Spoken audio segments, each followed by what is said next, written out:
another glorious day, my tea sippers, and you know what time it is. I hope you have all of your crumpets together because it's time to dish tea. And you're dishing tea, darlings, with Big Meat. Can't wait. It's time to dish tea with Big Meat. It's time to dish tea with Big Meat. It's time to dish tea with Big Meat. It's time to dish tea with Big Meat. Darling.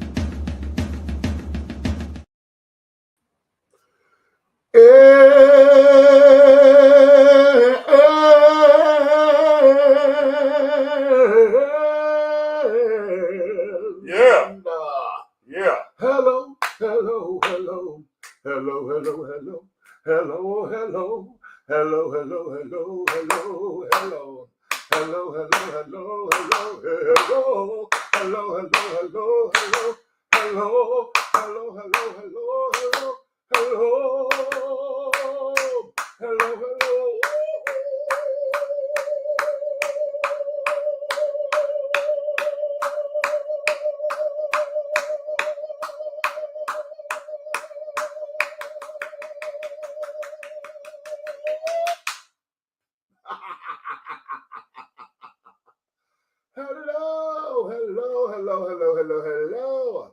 To all of my tea sippers, my crumpet dunkers, my tea brewers, my pot stirrers, my tea leaf readers, my tea baggers, and my tea biscuits. What's your tea? What is your tea, my darlings? It's another glorious day, honey. I know you have all of your crumpets because you know what time it is, honey. It's time to dish tea, and you are dishing tea, darlings, with Big Meat. What's going on?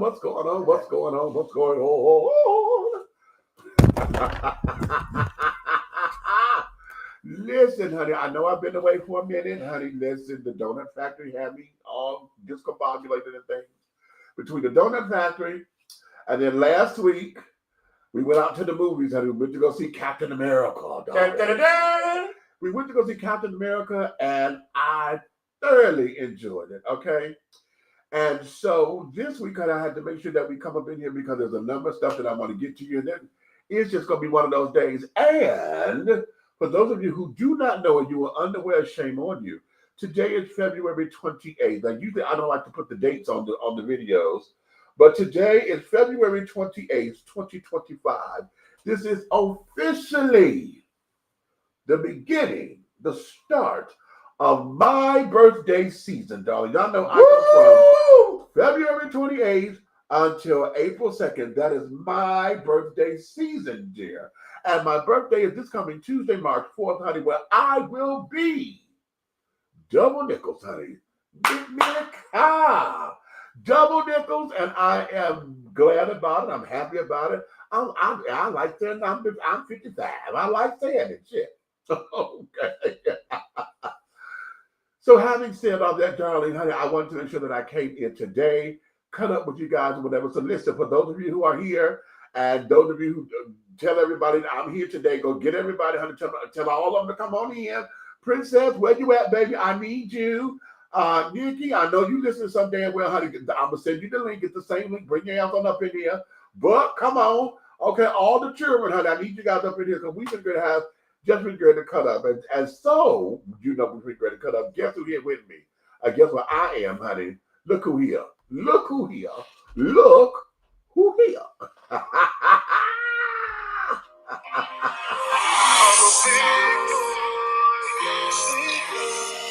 You know what? Are you really?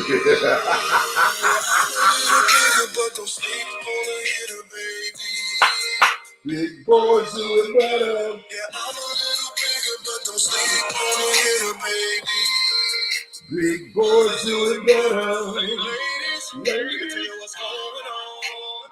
Big guys, in the lead of our home. When we do it, it's so unique. When you grow, girl, I'll be. What's happening? Shout out to Fabian Soul.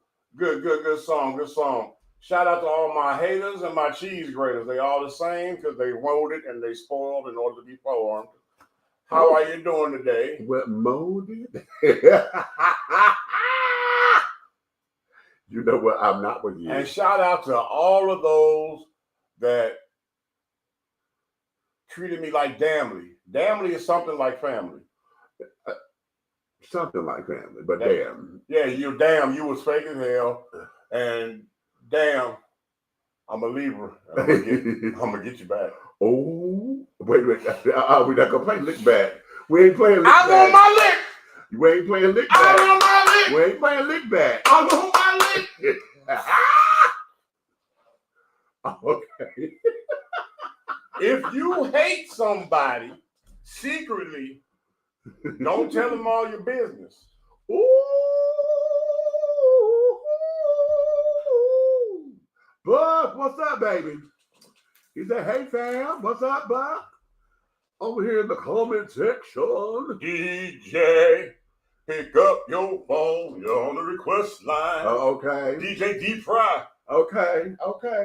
Listen, we're going to get into some fun stuff or whatever, and I'm going to pose a few questions today because I kind of been, not necessarily in the Facebook, little back and forth, whatever, but you know what? Let's start there because I'm a little outnumbered, y'all. Really? Y'all know, honey, when I get around a bunch of heterosexuals, honey, I feel so outnumbered. But it's okay. It's okay. It's okay. Okay. It's okay. Some masculine men like sugar on their grits or sugar in their coffee, so it's gonna be okay. Oh, but that I agree. It's gonna be okay. I agree. It's okay. And I come to find out, honey, raw sugar is best in grits. Oh. well, kiss my grits. Hey. Some say tomato, some say tomato. Oh, dear goodness gracious me, oh my. Is it Tracy or Tracy? Okay. I-E or E-Y? E-Y. Ah, okay. I'm an EY man myself.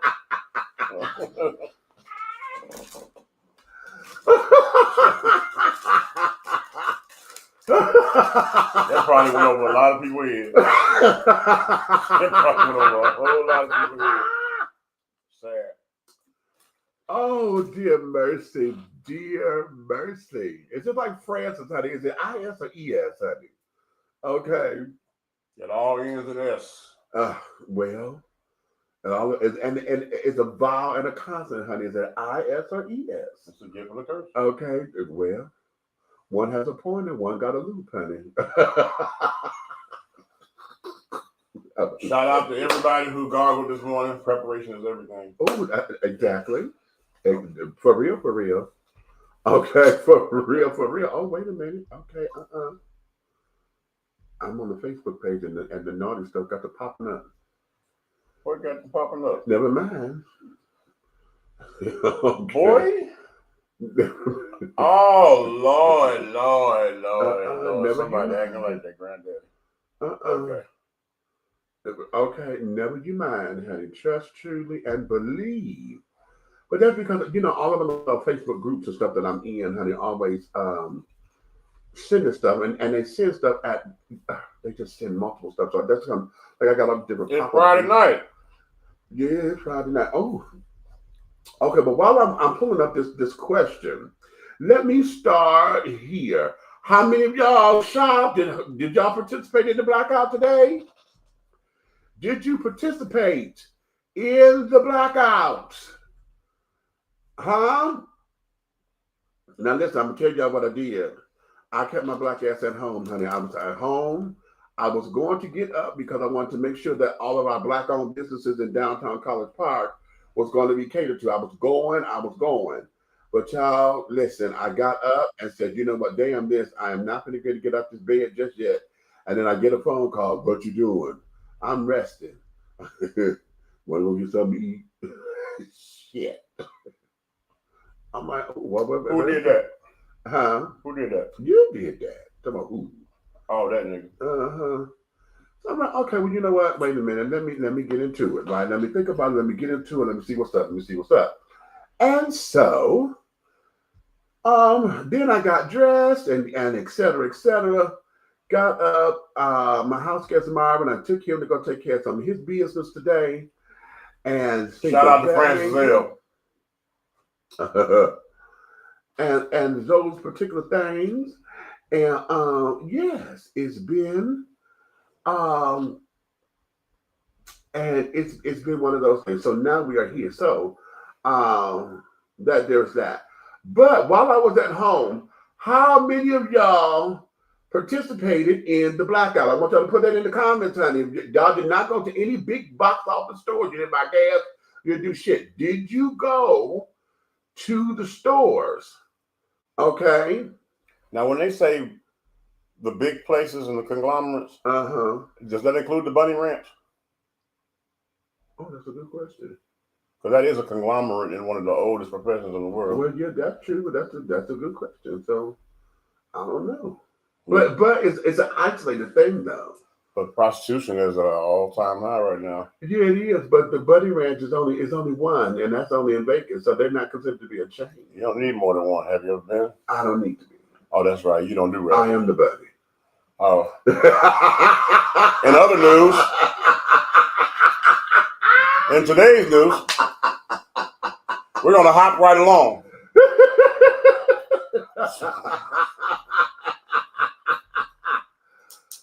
Oh, dear Lord. See what happened when Easter comes around? Hippity hoppity, Easter's on its way. He's a birthday boy and he's a bunny. Ooh. I'm a bunny. I'm a bunny. Okay, look at me.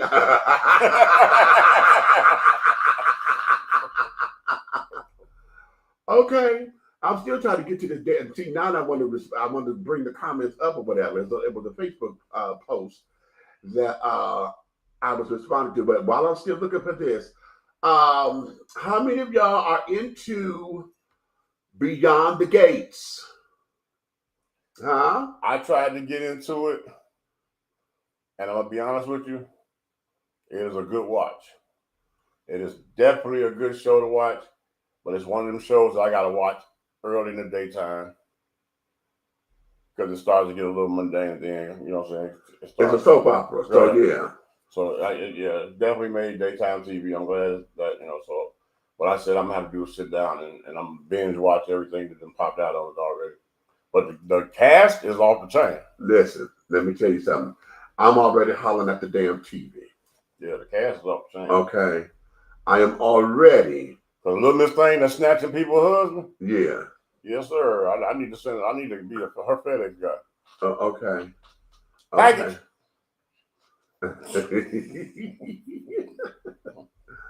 But I'm telling y'all, this here, if you're not into it, we are only 4 episodes in. Okay. It just came out on the 24th of February. It came out? Yeah, it came out. Okay. Which incidentally, honey, ladies, and to my sisters, okay, child of trade on here is love.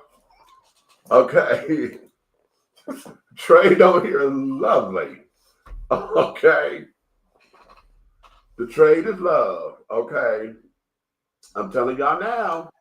And for those who need a definition of trade, just ask in the comments and we'll gladly give you the definition. And for those who don't need a definition, then we know who you are. Well, hello. Okay. Trade is love, baby. I mean, and listen, the guy who playing Bill Hamilton, okay, Bill is a motherfucker. Okay. Bill Hamilton, ain't nothing wrong with Bill. Bill Hamilton is a motherfucker. Okay. Oh, and he been around these debris. Ooh, girl. Shit. Wait a minute. Kitty. Yes, bitch, I'm on the line. Get your ass on the damn Facebook and watch. Don't call me. You know I'm on the damn show. You a worse ass. Send me the link. Go to my Facebook page. I'm on live, girl. Get on the damn The show. link is in the Eckrich package with the rest of the hot dogs. Shit. Girl always do that shit, honey. She know 9 o'clock is my damn time to be on the damn show. You on the show, bitch. And then if I had to put, and see, she one of those girls that'll sit up there and with like a call back to like if I don't call, she'll hang up and call right back, and she know that Yeah. But hold on though. What got me is I could hear through your phone, and all I heard was send me the link, send me the link. What in the oh no. Send me the link. Okay. She was door dashing penis. Lord have mercy. Okay, sometimes, honey, well, you know what? That might be a cute little business. Next caller. I'll let you have the bunny. Now, come on now. I just said a business, honey. You know what? I am in charge of the girls now. Oh, yes. You are in charge of the Right, girls. honey. That'd be a cute little lucrative business. You're in charge of the girls. Okay, dollar penis. Okay. Door dick. Okay, yeah. Door dick. Dash dick. I don't know. Parking penis. Anyway. Wait. Don't look at me. Don't look at you. Don't look.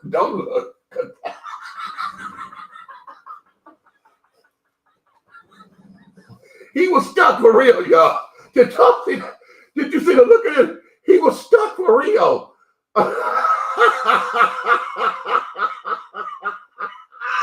Do you see what I put up? No weapons formed. He went off the camp. No, Jesus. Okay. Okay. Okay. Oh, here we go. Okay, wait a minute. This is probably one of the ones. I know he was the guy who responded.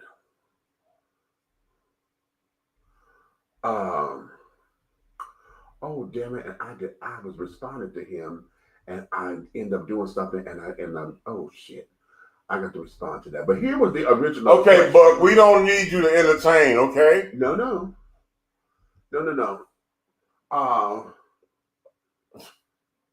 He's entertaining your shenanigans.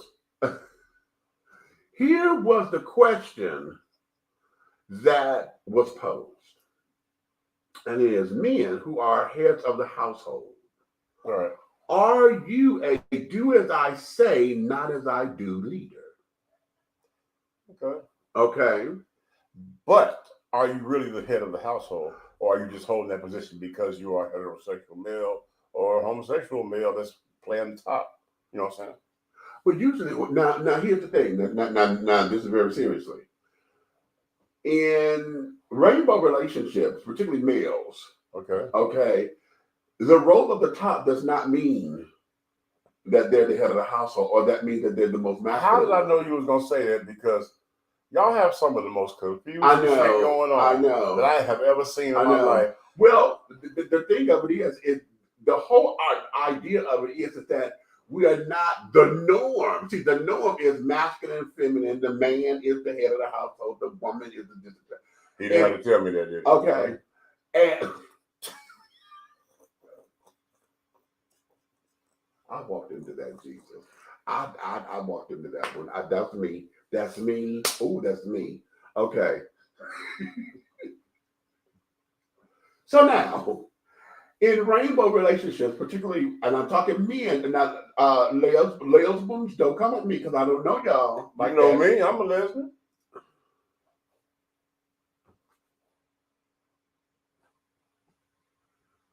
I'm a stud.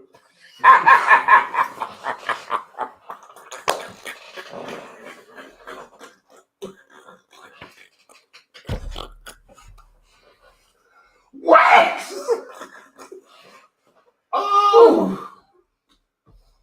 Oh, wait. That went straight to my head. Oh, they're trying to kill me, Jesus. Okay, that went straight. Okay. Back to your Crayola explanation. Right. Okay. The 64 box. Okay. With the sharpener in the back. Right.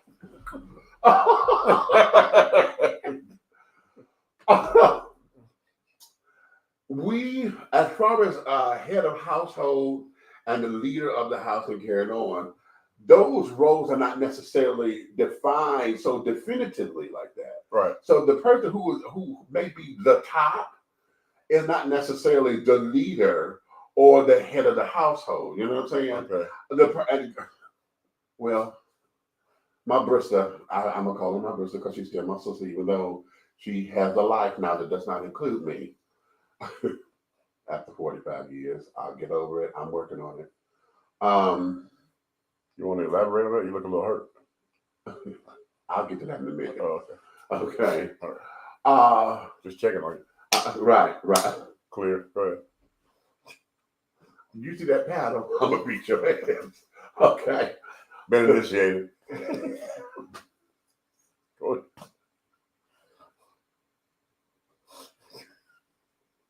Wait a minute, I can't. I'm not in uniform. Anyway. That part. I'm not in uniform. But in the case of like with my Brista, and when she was married and carried on with her husband, well, now she has a new husband, and let me leave that part alone. He beats her. Go ahead. Oh my man, never mind. Stop it. Go ahead. I'm just reading you. Go ahead. The whole idea when she and Tim were together. Okay. Did you say the whole idea or the whole idea? Both. Okay. Okay. Their relationship was a little bit that way because though Tim was mostly the bottom, Tim was the one who did all of the the yard work and taking the trash out and this and that. Okay. Yubi was the one who was the more domesticated one, did the dishes and the cooking and the this and that. And so the dynamics look funky, because like, Who was the breadwinner? Both of them, they both had good jobs. So they were making the same amount of money. Yeah. So then there was no head of household. It was just two heads. Two holes too. Oh, I didn't say it. okay. Two holes too. But that's that's part of the dynamics of being in rainbow relationships or whatever, because it doesn't follow traditional traditional standard of head of household and stuff. So what you're saying is, God damn it.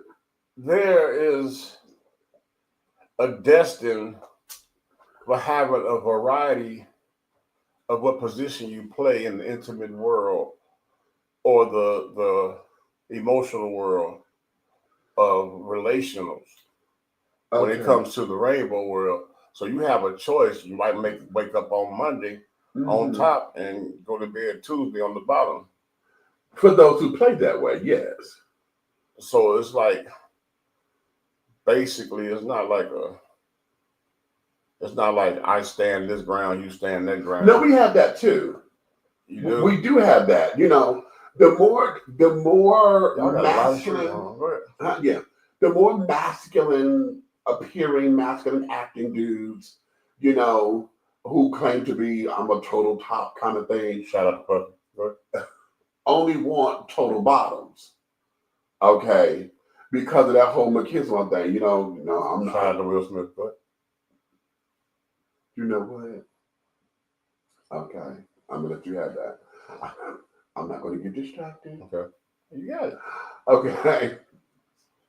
So we do have those dynamics, okay, and a lot of times, it becomes that way. I mean, hell, in rainbow relationships, we tease each other when we see butch queens together, and we're like, okay. Definition: we got a lot of people here.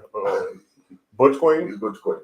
Well, a butch queen, honey, is someone who is very masculine appearing, okay, but very feminine acting. Okay, they love the fact that they're a man. They wear men's clothes and this, that, and the other. They keep their beard and mustache together, but they're girl down, honey. Everything about them is a girl, honey. Everything, they're fabulous with being a girl. Why are you pointing this way? Because you're a butch queen. You damn right, butch.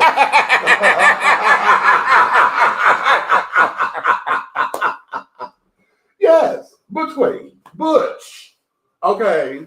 I feel like I was just at show and tell. Okay, butch queen. I bought my butch queen today. Okay. Right. You know, now I've become more Butch than Queen lately because in my earlier days I was more Queen than Butch. Yeah, because I know because now your daddy issues have arisen. That's interesting. That is very interesting. That is very interesting. Or you like that daddy shit. You know what I'm saying? Oh, we talked about yes, that. Yeah. Remember we had a discussion. So so now you know, the more you teach me, the more it's starting to make sense. You know what I'm saying? I have already, you know, I have not per se compromised to the rainbow, you know, world. But what I is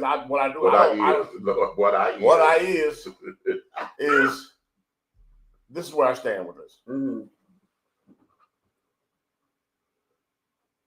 That's yours. This is mine. All of this is ours. Mm-hmm. And that's where I stand with it. Okay. You know what I'm saying? Right. Don't hold my god doggone love and going all you can eat seafood. You know what I'm saying? Right. Don't hold that against me when you a folk with a child nigga. You know what I'm saying? Okay. You know what I'm saying? That's all you serve is meat. Pasta. You know what I'm saying? Carbs, darling. Okay. Right. So, okay. You know what I'm saying? I'd be like, hey, man, I'm going to go over here. They got all you can eat, doggone.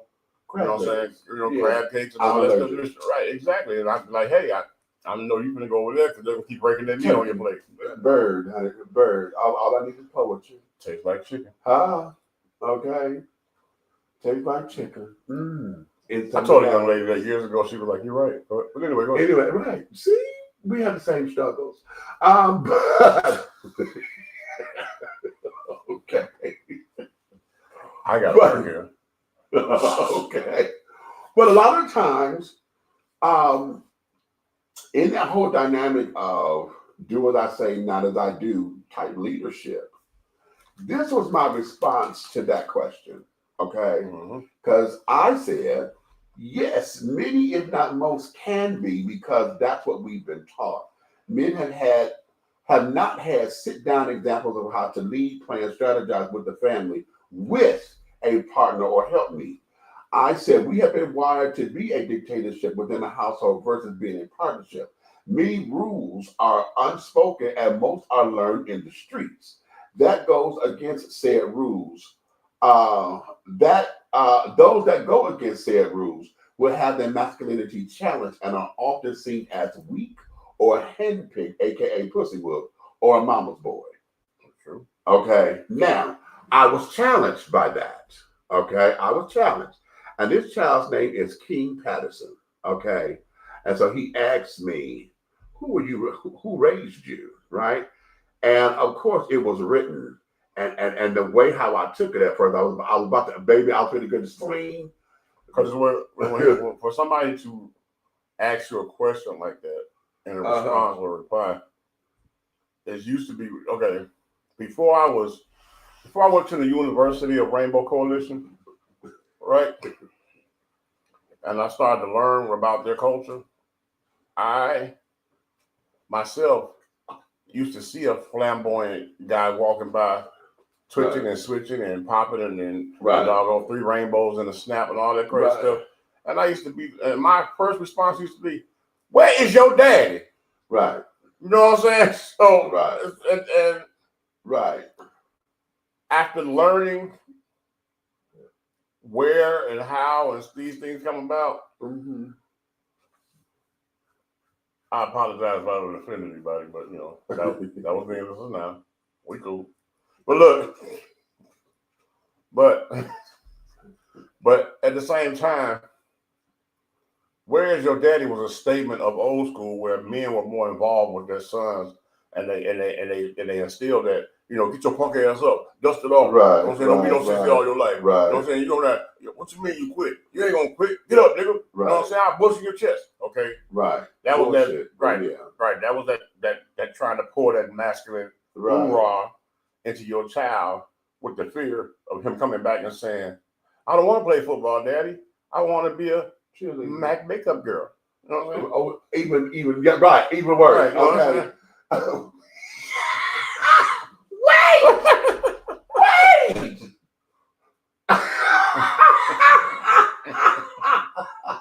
I didn't happen to catch that look. No, like, bro, for real. Okay. bruh. However, but that was me. I didn't like football. Okay, I played it. I didn't like it. Okay, I hated it. In fact, I love the players. I just hate the game. Okay, so but I can watch it, but I watched it for the wrong reason. Am I correct? I could be wrong. I heard you fell in love with football the first time a short little stocky dark-skinned guy tackled you and fell on top of you. We were wrestling. Oh, that wasn't football. That wasn't football. Oh, no, my bad.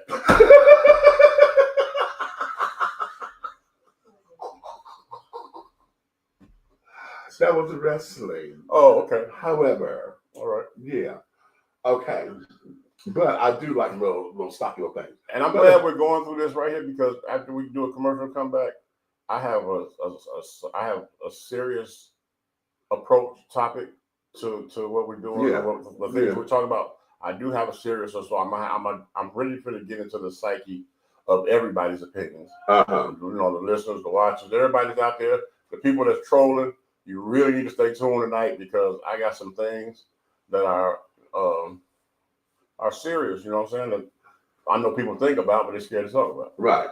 Yeah. So, and this is one of them. And so, Mr. Man, his name is King Patterson. He says, "Who raised you?" I said, "My parents." Why? He says, "Then how did you not have sit-down examples of how to lead, plan, strategize a family with a partner or help me?" And my response was, "My father was a horrible decision maker. And it was my mother who always had to have a plan B to override his decisions and to make things work whenever things blew up in his face." Okay. The point I'm making is that men in general have always barked orders, and that was the last word. Women have been placed in the do as I say, not as I do background, and to not question the final decision. The idea of men sitting down to discuss the issues has not been something that has been taught and handed down between men. Usually women teach this to their daughters. Okay? Now, he challenged that. He says, "Oh, your personal experiences. I got it now. You made it sound like it was something general for all or even a majority of men. Most men I know don't have dictators as fathers. They were approachable men who were honest problem solvers who worked hard but also loved their families hard and gave instruction and taught lessons." I said, thank God you had that. Okay. And in the neighborhood, many men like that existed, which is how some young boys got a chance to see a different approach to life. But when the main influence inside the home says otherwise, everything becomes an after-school special or an only on TV kind of experience. My father was one of 10 boys, and all of them were a bit touched when it came to ruling the house. But when you saw my grandfather, you knew why. Strong, charismatic, charming, masculine, and all the things, but they didn't discuss ideas and plans. They barked orders. that's that old school. Okay, right. That's very old school. Because my grandfather, to deliberate on it, and growing up, I would come up the stairs out of my room, go into the kitchen, you know, you want to get some cookies or something, you know. And I'll get cookies, you know, I can do that in the dark. And if I say, well, man, I want me a little cup of milk to go with, so I go to the refrigerator, of course the light come on. Right. And he don't say, "Hey, who that in the kitchen?" You know, you get who's that over the refrigerator door? He go, "Who that in there?" Right. Well, damn, now milk is everywhere. Right. So that scared the shit out you. You know what I'm saying? Right. But at the end of the day, as I think about it, before him, Papa Tom, he had some ways that I heard of growing up. I didn't witness this, but you know, you hear the story sitting around with family. Right. And this was a man, you could tell that it was his way or no way. Because, for example, let's say you and I grew up as brothers, right? Right. During that era, and we go to Papa Tone. He owned a barber shop and a candy store, reputable right in the neighborhood. So we say me and you go up there. We got 2 girls that we want to take to the movie. Right. So we go up there, and we up there talking to Papa Tone. Hey, Papa Tone, girl. You know what I'm saying? Well, you go in there and you introduce them to your little girlfriends. Say your girlfriend is Gladys Knight, and mine is Alicia Keys. Okay. He's going to say to me, hey, boy, how you doing, girl? He's going to be nice to everybody, and he's going to pull me over there. And he's going to give me a $20 bill and say, take that girl up there and have a good time and make sure she do what she wants. Then you're going to be like, Papa Tony, you going to help me out too? And he's going to turn around and give you 5 and tell you, don't you ever bring that little black ass girl here again. Right. Right. And he meant it. Right.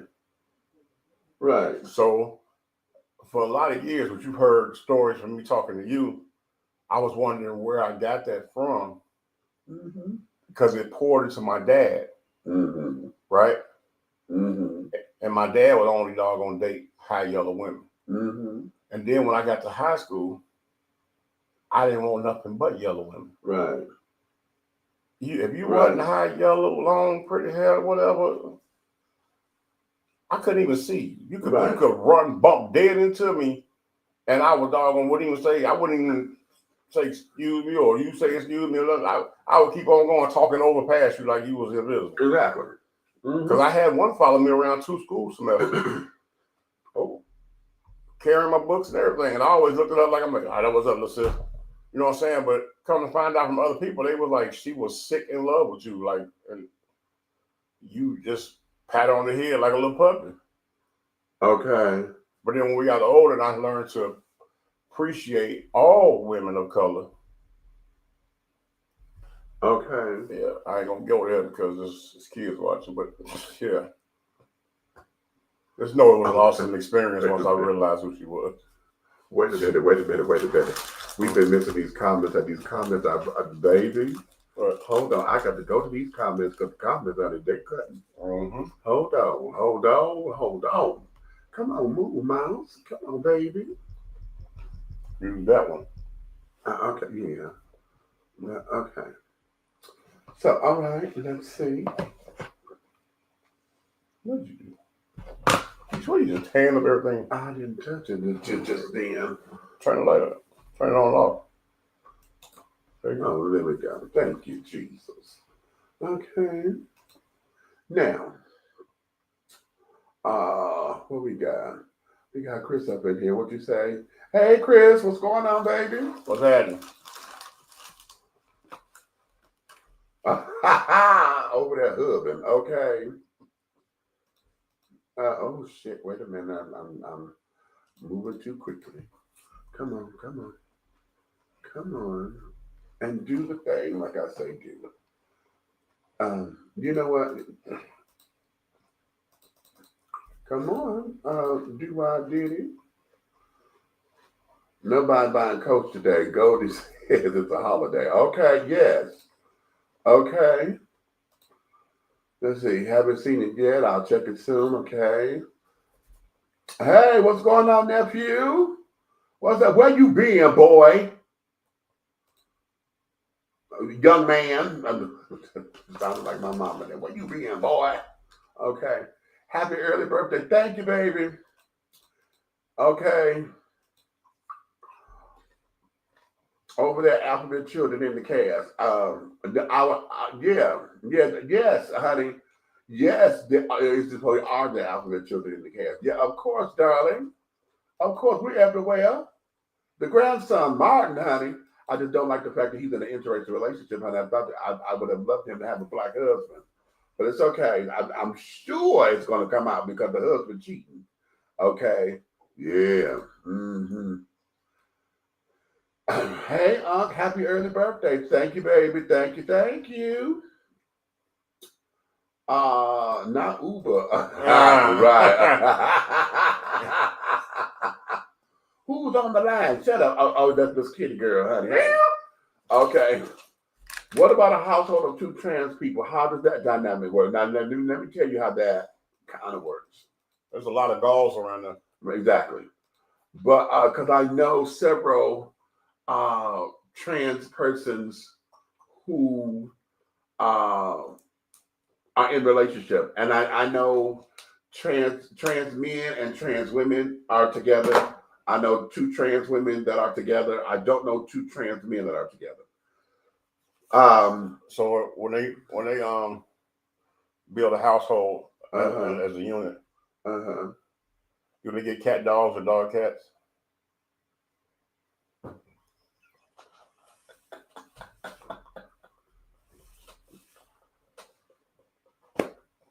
They get called them dads.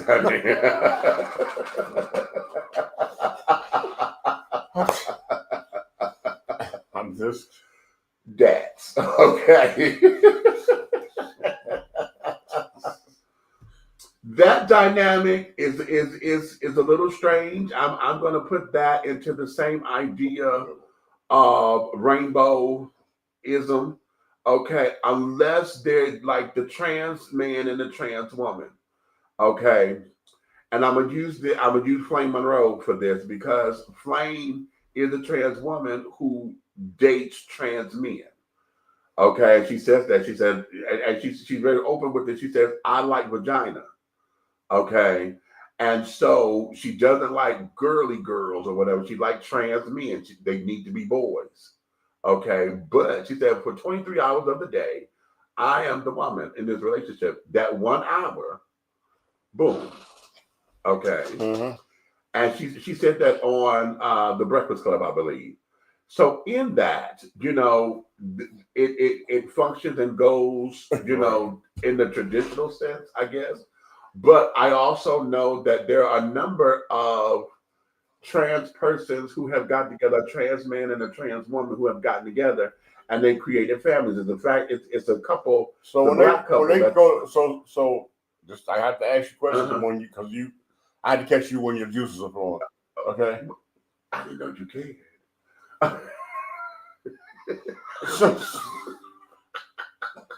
So when 2 trans people are getting together trying to have a family, right? Does that make them in transition? Why did I sit up and wait for that? Why do I do this to myself? I said, woo, shit. Why do I do this? Forget this though. It's funny as hell and the game. Right. Okay. All right, next so a lot works in that, and that's just in my limited knowledge. Back to the transition part though, you said family. You was going to the family. Yeah. When they are creating families and carrying on, there's a couple that's on YouTube. If you go look it up, they both transitioned. He transitioned to her, she transitioned to him, and they lived together, and they got married. Okay, they also had children. Okay, stop. Yeah. Oh, that's right, because one of them do got plumbing. Right. One do got plumbing. I get confused, right? Because when the transition going on, right, during the transmission, right, I don't know exactly who fishing, so I was like, damn it, you know what? You know what the problem is? See, this is why he like us to be together. Because, I can't sit up there and I can't put my screen down. I can't black out the damn screen. Okay? I can't throw my towel up and say, I'm not looking at you. I can't do it because we're right here in the same damn room. Okay? But these are legitimate questions. I am appalled that you have a problem with me just trying to be efficient in the Crayola world. No. I don't want to be crossing the rainbow sidewalk and don't speak the language. Oh, he want to get to the pot of gold, honey. Okay. Hell no. But what a lot of that, it becomes traditional play, and then it gets all into that thing because we get our hetero counterparts who always ask, well, if y'all was gonna sleep together anyway, why did y'all go through all this to change and this, that, and other? And a lot of folks believe that the transitioning or changing one's gender or whatever, or gender expression, is all about sex. And it's not. And that's the part that folks can't get around. So the man is like, I really want to be smashing a man, but I don't want to smash a man and have a sword fight. I really want to do what I was ordained to do and plug the woman. So, but the woman got to look like a man. So I feel like I'm with a man, but I'm still with a woman, and that makes it right. Correct? Loosely, yeah. I don't know nothing about her personal habits. Right, loosely. But see here. You say loosely. I'm like, right. I don't know her. A lot of this goes into you so goddamn. Okay. That I was trying to let that go, but it just sat.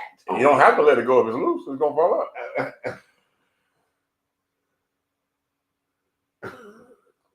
What? Did I say something wrong? Anywho, I think I misunderstood. Go ahead. anywho, okay. A lot of that dynamic, as we've talked before, comes into a lot of people cannot get around sexual activity with trans people. They don't get around all of it. They can't. They don't understand it, and you're not supposed to understand it because it's not your journey. Well, when the sexual intimacy looks like a damn Rubik's Cube, how you supposed to get into it or understand it? What do you mean, look like a Rubik's Cube? It's twisted all over the goddamn place, and nothing is matching up. Not necessarily so. You don't know that because you're not downstairs, are you? No, because I'm scared I might get poked in the eye. You know what I'm saying? I don't know what the hell's down there. Exactly. So that's why you don't fuck with You don't know if you go trans this way, you might trans this way. This one might go upstate, and this one might go downtown. You know what? And now you understand why. Yeah. This is why tops who say they are total top. This is why they only fuck with total bottoms. Okay. For that reason there, I don't know. I don't want you to think that you can do me and this, that, and the other. So it becomes all of that. It's fine. Right. Right. It's fine. Okay. It's fine. It's fine. I go to the fish market. Go ahead. Good. Honey. Oh, they're trying to clean it up. I'm going to get you some trout, though. Huh? Because I'm your brother. I'm going to get you some trout. I got you. No. Yeah. Or some red snapper. I'm going to get you. No, just from the market, honey. No. I'm going to get you some red snapper. He's going to talk to you. No. Yeah. No. Yes. What are we going to talk about? Yes. Pearls. We're going to show you the pearl. Earrings. We're going to show you the pearl. No. Yeah, I'll tell you. Mm-hmm. I got you. You got to have vision.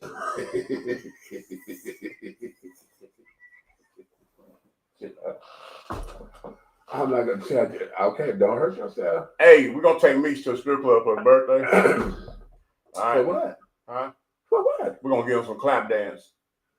I've had one of those before. No, not like this one. No, for what? Huh? For what? Nietzsche. It's only a fish. Out of water. That's going to flop around.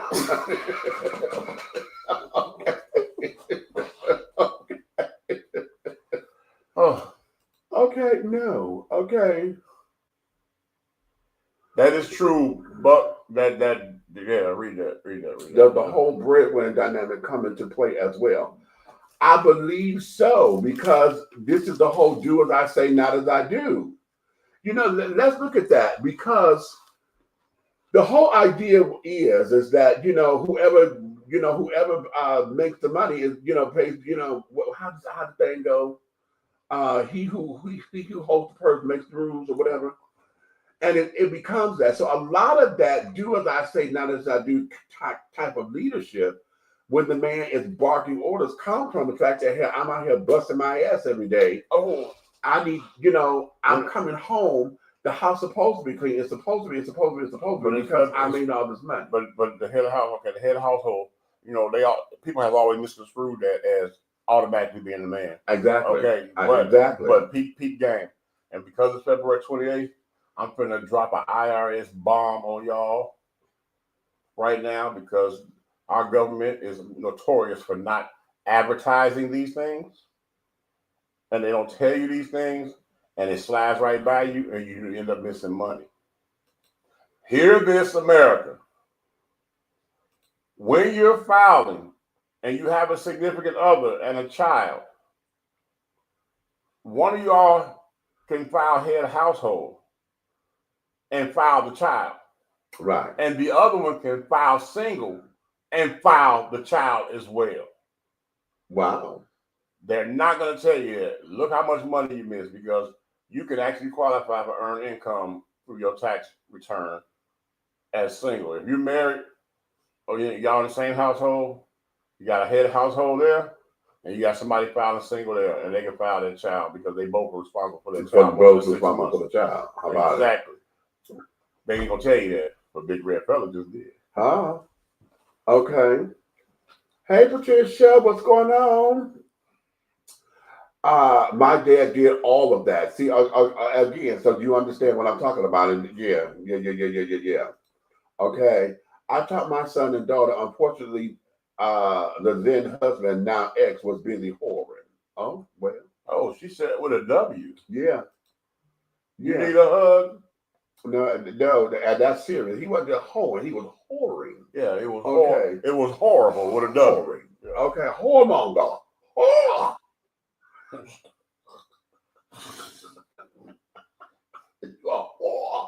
Okay, trifling old. Oh, what was the word back then? Trollop. A trollop. Okay, ooh, a trollop and a skank and a scallywag. Okay, oh my God. A hussy. A hussy. Hey, I've had a few hussies, but yeah. Okay, just a hussy. I like hussies. You ain't got to call them back. Okay, well. Okay, good. That makes it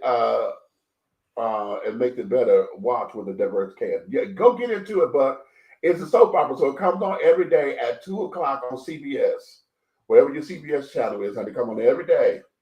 Okay. Buck is more entertaining with your hair. Roll your hair up. You have hair rollers in. And you put hair rollers and a house coat on and then watch it.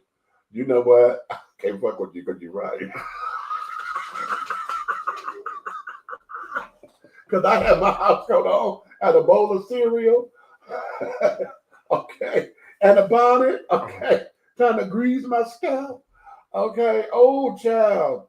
Okay. Sat down in the recliner, baby, and sat right there with the clicker. I was like, okay, get into it. And the child was hollering at the TV. I was hollering at the TV. Are you in Covington? Yes, I am, honey. Mind your business, boy. Okay, right. She always got to be so goddamn well, honey. Okay, yes, Love Flame. Okay, that's my sister, honey. Red on Fire tonight, honey. And is a dirty wench. Not a wench. Did you say wench? That's the one. Oh, a wench. Shout out to EB, Detroit. Okay. Oh, wench. Yes. My mom said yes, all of the above. Okay, right. Okay. Or back in the ages of skeezer. Okay. Now, skeezers, I don't know. I used to advocate for skeezers. Uh-huh. I like skeezers. Well, okay. I did.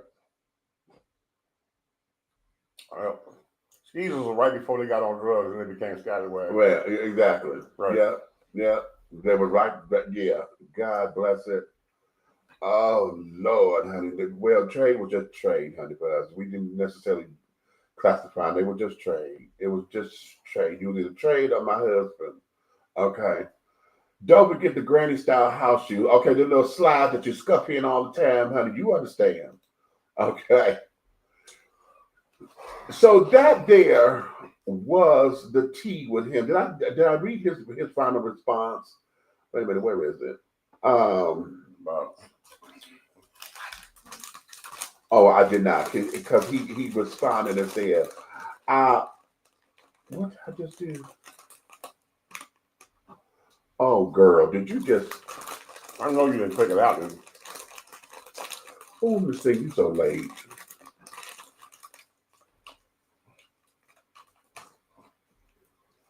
You are so late. Late for real. I mean, like late.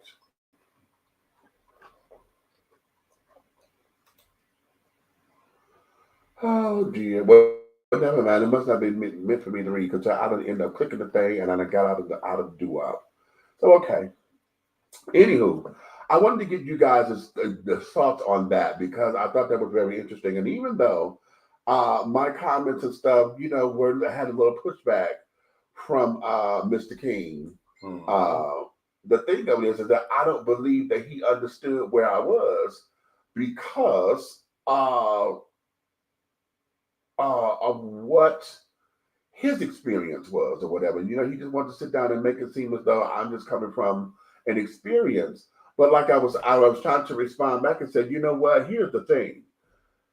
Apparently, this is something going on because this is a question that a Black woman asked on Facebook. Okay. So obviously something is going on here to where it has to be a question. Now, the thing of it is that I think the wrong people are answering it because I think this is a question that men need to have. But see, it's so hard, which you and I both know, to put men in a forum with men from different walks of life, and somebody can at least disagree. You know what I'm saying? You know, agree to disagree. You know what I'm saying? It's like you want to stand your ground on ground that don't need to be represented. That part. You understand? It's not that important. It's not that big. That part. But here's the thing, though.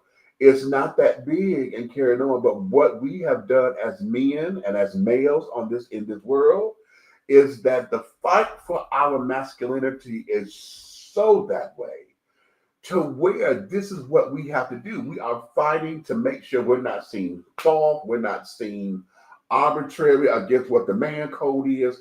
This is all of that in one, and it becomes a fight for survival. Because to say anything that goes against anything that is masculine and heterosexual, says that, and the worst thing that for a man to be called is gay.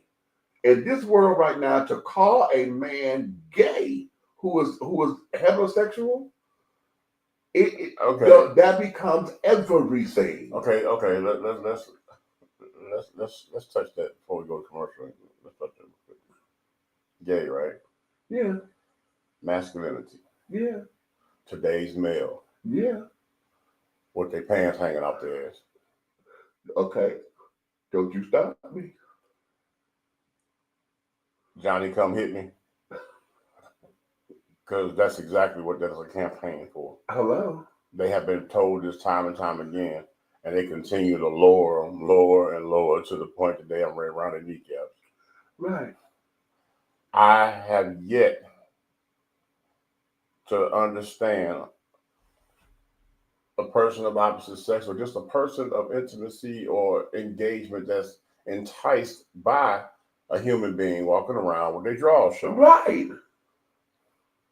Right. I can't even understand a gay man wanting to talk to another man with his drawers out. Well, I can explain that, but okay, go ahead. You know, I'm gonna have to stop right there. I can't wait. I'm waiting. The idea is just what it seems like. If you're going to show me your ass, especially I'm seeing your dog, and God help it, most of the time they've been clean lately, thank you, Lord. But what it is, if you're showing me your ass and I'm going to look, and see, then I get to look at the foundation of it, I get to look at the courage of it, how fat it is, and this, that, and the other, and so I get to fantasize. Okay, so as a gay man, the fantasy is already set up for me. So whether I score or not, I got a Jack dream coming. Okay, so I'm there. Okay, guys don't necessarily think about it like that because it becomes, when I was working in school, you know, this is how I gained my respect with the students. Okay, because yeah, they clocked my tea and everything, and they thought that was supposed to be, you know, the mysterious little shit to talk. Oh my God, that got shit to do with you. Pull your goddamn pants up. What you looking at my ass for? And every time they said that, I would jump up and put my foot in their chest. The fuck you mean when I'm looking at your ass for? Why you got it on display? Why the fuck you got it on display? You call yourself a straight man. Why is your ass out for the world to kiss or whatever? Or for a gay man like me to look at it? Do you want me to look at it? Hell no, then pull that shit up and act like you got some motherfucking sense. And that's either you pull your pants up or take your shirt and pull your shirt down. Don't nobody want to see that shit like that. And scene. He really meant that shit. Did you see that? Did you see the passion in his eyes? Did you see the vision? Did you see that? Oh, Did you see that? He had me up in here about to grab my pistol. I'm like, nigga, my pants are pulled up. I was just saying. So back to my God.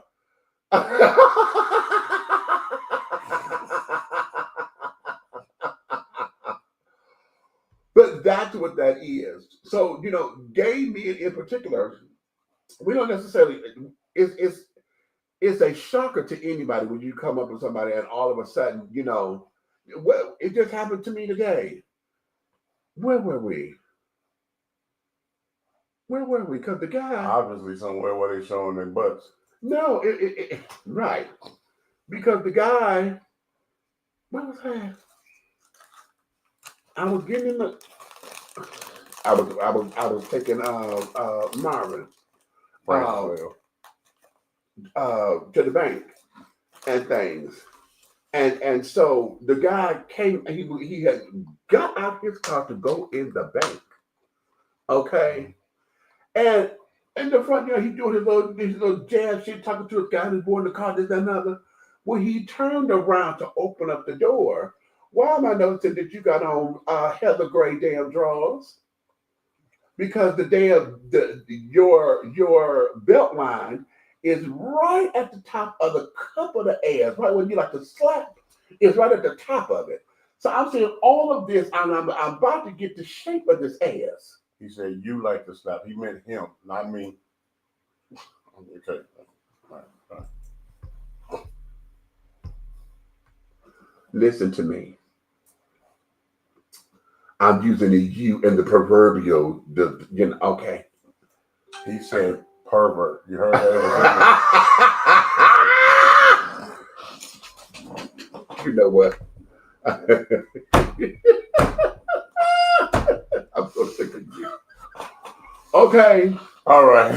So that's what that is. It's always a shock to see because nobody is expecting that. Okay. But because I'm attracted to men, it's just like when you as a straight man, you're not expected to see a woman with a low cut cleavage or whatever. But hell, if you're a titty man or whatever, and a bitch come up with her damn titties out, what you gonna do? I don't see it. Lies, garbage, and propaganda. I really don't. I'm happily married. And we're gonna go to commercial on that. You know what? Because we're gonna take our first commercial break right there. Have you tried Big Rob popcorn? It's a wonderful anytime snack that everyone will love. Available in 3 flavors. Grown and sexy, which is the perfect mix of cheddar, cheese, and caramel. Sugar Shack, a fruitful flavored mix of watermelon and apple. So delicious and good. How about spicy butter and white cheddar? Everyone loves it. That's why it's called good.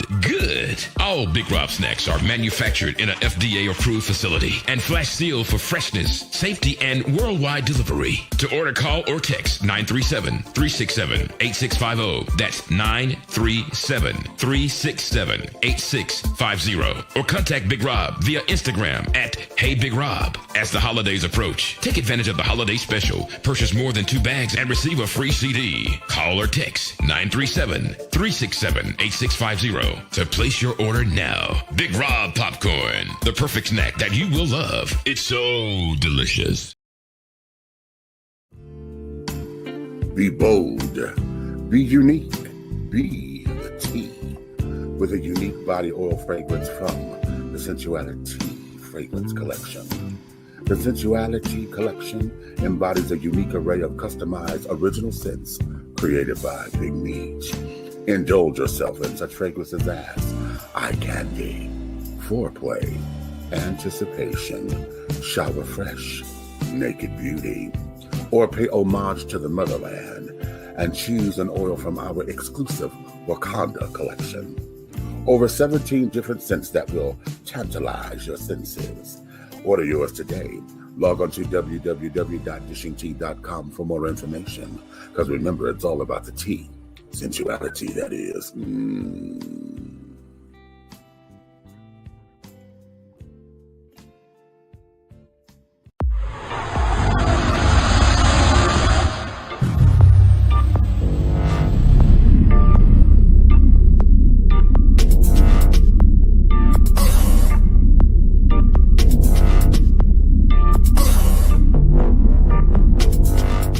Come on down, okay, black on, get into it. Black on, look at that, David Ford, right there, that's his thing. Black on, he don't know Tom.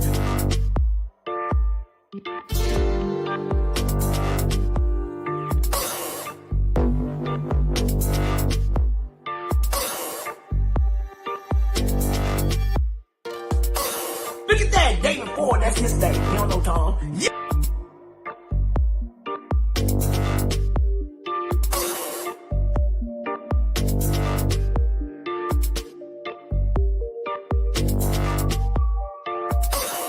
Yes! Oh, here we go. Oh, I can't see the demons. I can't see the demons, but I can see the light. We are creating black luxury across this country.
Attention all business owners. Use your advertising dollars here. Looking to reach a more diverse audience for your products and your services? Well, this is the platform for you. Dishing Tea Entertainment welcomes all businesses who wish to expand their brands and looking for clientele that's more than grown and sexy, but also the seasoned and sophisticated. For more information on how this spot can be yours, contact Big Meat at 404-914-5610 or go to our website at www.dishingtea.com. All right. And we are back, my darlings. Let's go to the comments. Okay, let's go to the comments and see what's snapping and happening, honey. Let's see. What we got? Oh my God, I didn't know you were Dishing Tea. Hey, Big Meat. Hey, Red. What's up, more artists? Okay. He said, and insane. Yes, he did. Okay, miss our old school commercial. Oh, yes, I know, Charlie. It's about time I got to put some more together. Yeah, I was supposed to be doing my promo for my birthday season, honey, but I just did not have the strength. Make sure we do Miss Butterworth this time. Miss Butterworth? Yeah. Miss Butterworth, how come you taste so good? I used to say that to females when I was in high school. I said that too, but not to females. Yes, you did. No. Yes, you did. No. Yes, you did. No. Yes, you did. I never said that to them. Yes, you did. No. Yes, you did. No. Fish is delicious. And vicious unless it's fried.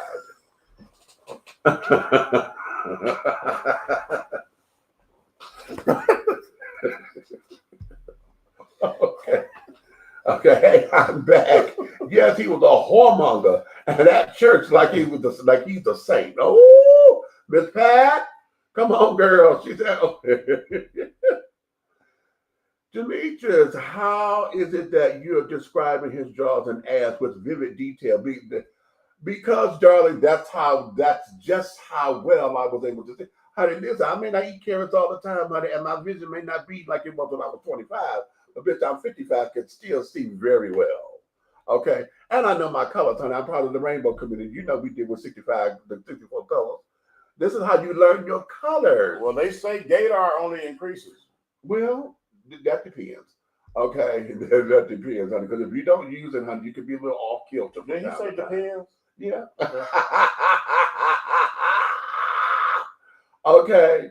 And this, that, and the other, honey. But no, you learn your colors. You get a box of 64 crayons. And you learn the difference between dark gray, heather gray. Okay, you learn the difference. That granite. Right. Okay, you learn the difference. You learn the difference between indigo and cobalt and navy. You learn the difference in your blues. You learn the difference between all your colors. And you also learn how far to stick the tip in. This is true. Oh, no, this is very true. All very true. Because if you stick it in too far, it'll break.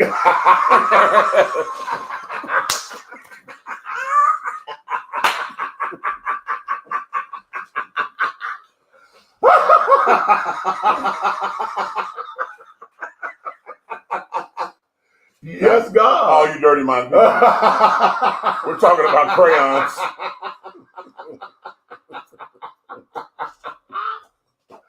We're talking about crayons. And if you apply too much pressure, honey, yeah, that bitch is gonna snap and get stuck. Okay. Hey, goddammit, what's up? What's up? What's up? Okay. So now, do you want to go next until I go to this other story so we can cackle, or do you want to get serious? Okay, I'm gonna go here. Okay. Let me go here first. All right. It has come to me, right? Yeah. That people are starting to attack your community from the Christian world even more worse now. Okay, how so? Because now every little thing that is said and done in a social media pastoral, like you know, all these people that's preaching online and all this, they're being critiqued down to the very word and mannerisms of what they're saying and doing. Yes. Yes. And it's to the point where you got the ignorance making memes of particular sayings. They can cut 3 words out and try to make a mockery out of a sermon. Or you got those that are trying to talk so bad about the rainbow community, but don't want to be considered a basher. Right. You know what I'm saying? And I'm going to be honest with you. You know my Christian background. And the people I was around, I do have to give them this credit. They was clear in how they felt about the rainbow world, but they wasn't derogatory about it. No. They were like this. I love you, and you, gay or not, but I despise the sin. I got a problem with the sin of what is taught to be sin in that world. So they have an issue with that, which everybody's entitled to, because your definition of a sin and mine could be entirely 2 different things looking at the same subject. So everybody has that right. But I like the way they did it versus just banishing and abolishing and stomping and that's where I was like, okay, I'm glad they feel that way because they were going to be really mad at me. You get what I'm saying? Because again, even if I did any type of work out in the community or whatever, and if I seen, you know what I'm saying, the facilities that cater to you all in need, I would cater to them just as well as I would, you know, any men's home, women's home, or trailer, or whatever.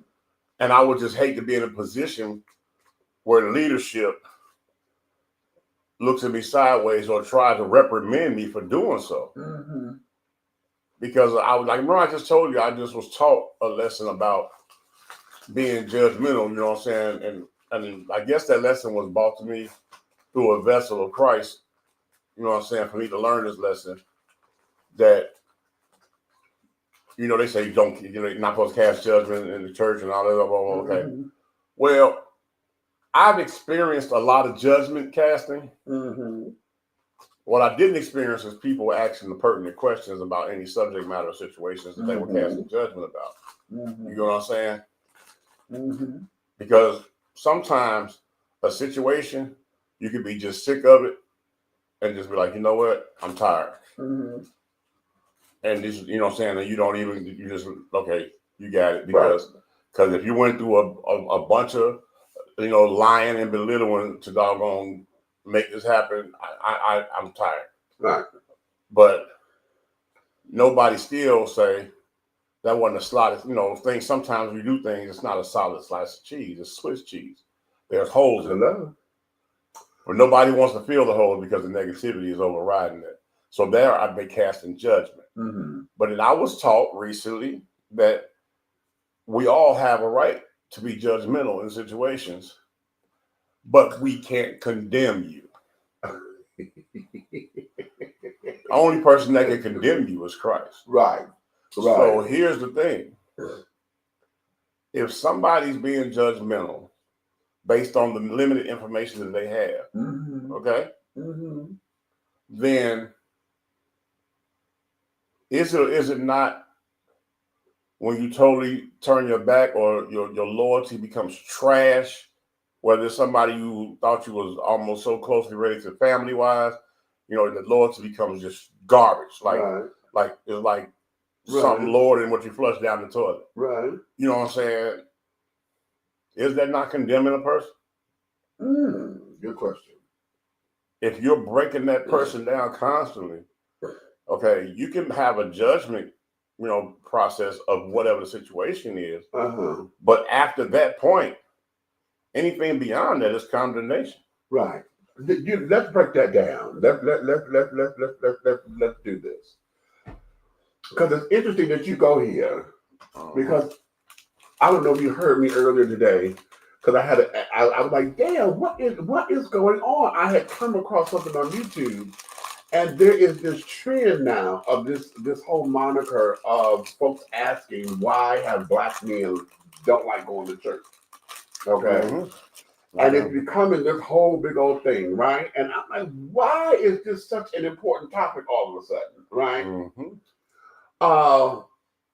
And of course, we get the whole big old thing of, you know, don't nobody want to see these damn sissies and gays and the stuff. You know, the flamboyant choir director and all the men don't want to see that. And I challenge that always. But here's the thing. Isn't it ironic? All these years of being part of somebody's church, okay, the scripture was, judge ye not, lest ye be judged. Now, we started teaching that lest ye be judged part, right? Because everybody's like, judging is a sin, you ain't supposed to judge. That's how that's been interpreted all this time. Right. Then it became, lest ye be judged. That's the part they forget. It's like, no, it didn't say that you can't judge. It says, judge not, or else you're going to be judged too, right?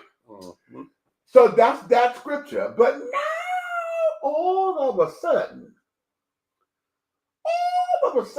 within the last maybe 6 years, okay, now we get folks saying, no, scripture says, honey, for those of us who live right and those of us who are God-fearing, we're supposed to judge with the judgment of Christ. Yeah. That's become a whole new thing now. So now, they can now sit down here and biblically say that, oh no, we're supposed to judge, that we're supposed to put condemnation on that. We're just not supposed to sit up there and castrate you because I have no heaven or hell to put you in. Bitch, fuck you. And that's, I say that to every church person. I say that to every pastor, every evangelist, every deacon. Fuck you. Okay, with Satan's dick. Fuck you. Okay? And yes, I'm passionate about that because miss me with that love the sinner, hate the sin shit. Because damn it, most of y'all don't see me. You only see my sin. You don't know how to separate that because when I come to church, I may be real as Christians, I may be a flamboyant as hell, but you don't know what the fuck it is I do behind closed doors. You only assume. Okay? And as single as I have been, you don't know that me and Miss Rosie Palm, honey, has been wonderful friends. But if I say that to y'all, okay, it's going to be a whole different kind of conversation because you're only assuming. See, you don't know how to separate me from the sin. So, bitch, when you see me, all you see is, hey, Miss Thing.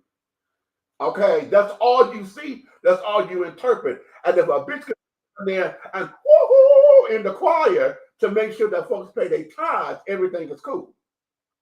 If I could sit down here and direct this choir like Miss Ricky Dillon, honey, and could sit there and fly around in a robe, so that you can have this award-winning choir that's going to bring in thousands and thousands of dollars, so you can build your church and get the mega church or whatever, so that folks can come in and hear the fabulous choir, then everything is okay. So we are now in this place to where now the irony is they say you're not supposed to, the word doesn't change to this, that, and the other. They say that when we get into these particular kind of conversations or whatever, that nothing has changed and just, but now all of a sudden we got new things that are evolving out of the same book that you said your great grandmama, that same big ass book that's been on the coffee table, open to Psalm 23. Now all of a sudden we got new direction in the book, okay, that nobody has ever heard of, but it's in there, but it never been interpreted that way until just recently. But how come those scriptures can be interpreted that way? But yet I tell you that God loves me, and the scripture said that whosoever will, let them come. My name is motherfucker whosoever, but because I got a switch in my walk and I can pop my fingers the way that I do, you tell me I'm wrong. And I'm still wrong because I don't have this masculine thing, or because I'm not sexually attracted to a woman to please you. Okay, I know, or you want to sit there and say two men can't have no baby. Well, damn it, I know men and women who can't have no motherfucking babies. I know women who are barren. I know men who shoot blanks. Now hold on. You're touching on sexual attraction in the homosexual world, dealing with Christianity, right? Right. But even if there was sexual attraction in the heterosexual world, that's still fornication. Yes. Yes. Because you're not supposed to be having those thoughts of passion and intimacy about nothing that's other than your wife. But wait, that's in the Bible. I know, but hold on. Because y'all got an escape. Y'all have an escape. And that scripture says, let not the wedding bed be defiled. So that means whatever the couple decide that's going to go on in that room, that's their marriage. So y'all got an out clause. Exactly. Okay. I don't. See, I'm supposed to just burn in my lust because I'm supposed to get married. But if I get married to this man, honey, I'm just sinning all day. Didn't you say it's better to get, the scripture says it's better to get married than to sit up there and go sin and carrying on. So I got married to the man. But now y'all say marriage ain't defined by that. Okay? So it becomes this whole big old to-do. And it all goes back down to what I say constantly. Spirituality and belief in what you believe, that is all subjective because everybody believes 100% differently. And you got to be able to separate it because you already know the trilogy, the Son, the Father, the Holy Spirit. Right. Okay, but you got to remember, everything is based off a trilogy when it comes to belief. Right. Because you have religion, right? You have Christianity. You get it? Yeah, I got it. I'm right there. And then you have spirituality. And then you have spirituality. Come on. So there are your three right there, right? Now, if everybody walked the same walk, they would be three and one and the same, just as the doggone Son, the Father, and the Holy Spirit. Boom. But they're not, because you got people that are religious, and you got people that practice Christianity. All right? Because to me, personally, in a perfect world, there should never be multiple denominations of a Christian church. But that's just my thoughts. I'm entitled to my thoughts. But what I don't understand is you teach me one way and do me another. Which is why when I found my church, Unity Fellowship Church Movement, when I found, I was there for 13 years. Okay. And for those of y'all who are unaware of Unity Fellowship Church Movement, it's a denomination. It is on the idea of liberation theology, or what Bishop Carlton Pearson called the ministry of inclusion. Okay. And basically we called it the gay church. Okay, because mostly all of the pastors of all of the Unity Fellowship Church churches across the country were LGBT. Okay, they were rainbow. And at one point, I can't say that now, at one point in time, all of our pastors were HIV positive. Okay, that's changed over the time. But at one point, all of the pastors were HIV positive.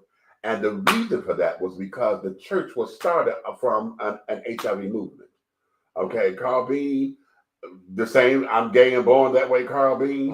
When he started the church, he told, when I interviewed him, he said that song was the start of Unity Fellowship Church movement. I didn't know it at the time.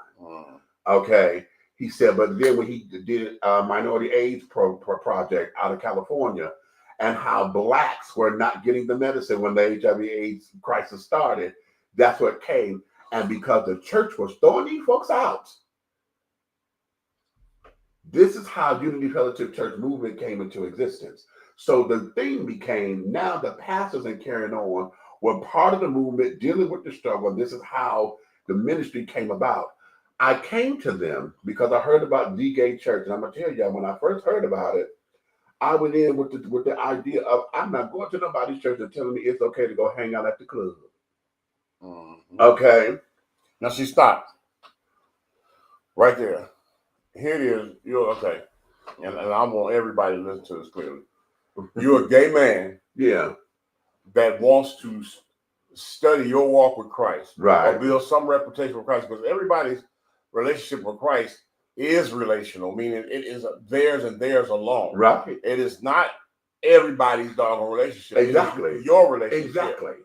So at the same time, what I'm trying to get people to see is like you wanted to build a personal, intimate relationship with Christ yourself. You wanted to follow the word, do his will, you know what I'm saying, in the way that you interpreted the Bible to be.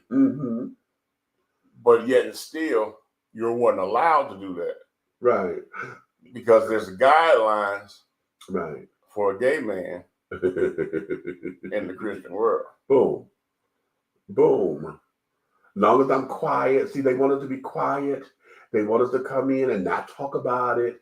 You know, I told you before, when I was a Sunday school teacher, and in young adult Bible, Shirley, my overseer, she would over the young adults and carrying on. She'd always come to me. She said, she said, don't talk with your hands like that. I said, what? She said, that don't look. She said, don't do your hands like that when you're talking. Men don't talk like that. I said, well, this one does. I've been talking with my hands all of my life. And so this is what I know. Okay. I said, it's the drama of it, honey. I'm a theater major. Right. And that I've had that in the church. So now here we are here, finding out about them, and I did not want to be told it was okay to go to the clubs or whatever, because in my head. But that's what I was trying to make, that you were looking for one way, and here it is, you have the morals to not want to be in the club. Right. But right. you're still a gay man seeking Christ. Right. This is what I'm talking about right here, where you have the morals of a straight man seeking Christ when it comes to your spirituality. Because spirituality is based on how I want to live my life. I know that in the rainbow world, the culture itself is demonized. So you know, we partying, we drugging, it's all the debauchery and carrying on that folks tend to cast in the sin pool. And when I heard about a gay church, I was raised Baptist in Canada, so I had a lot of old teaching up in me, you know. And I told you, my girlfriend Carla, she wore me out with this. When she said this to me, child, one thing I can't stand is a sanctified sissy. Right? And I'm sorry. I'm so sorry, but look. Oh, she said, I can't stand that, honey. A sanctified sis. The point I'm trying to make, we're not gonna hover on this Right. because there's so many different ways of opinions when it comes to this.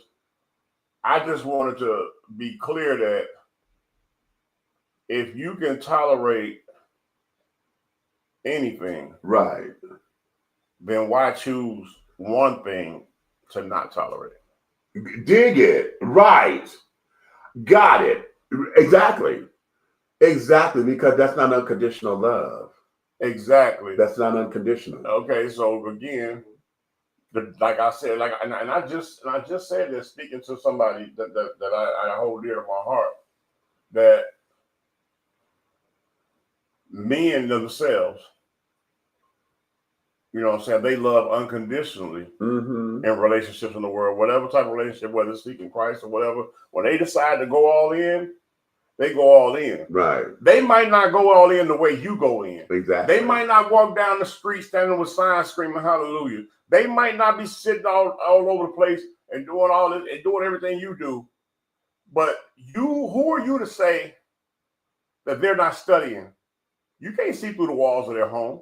Who are you to say that they have not totally been broken down and put back together in Christ? Right. When they've had nothing but time alone with Christ. Exactly. To spend, you know what I'm saying, to have that intimate relationship rebuild, because we all are sinners. Right. In some type of way, we all are sinners. But what I have learned over the last 3 months or so, Yeah. that God of ours will never leave you no matter what you have done. Well. So that's why I refuse to accept the opinionated ideas and the snobby noses and the mistreatment or misrepresentation of people of this world. Okay. You are not God. Okay. There's only one God in heaven. Okay. And as long as I got Christ to convey my heart and mind to him, then that's all that matters. Your opinions don't matter.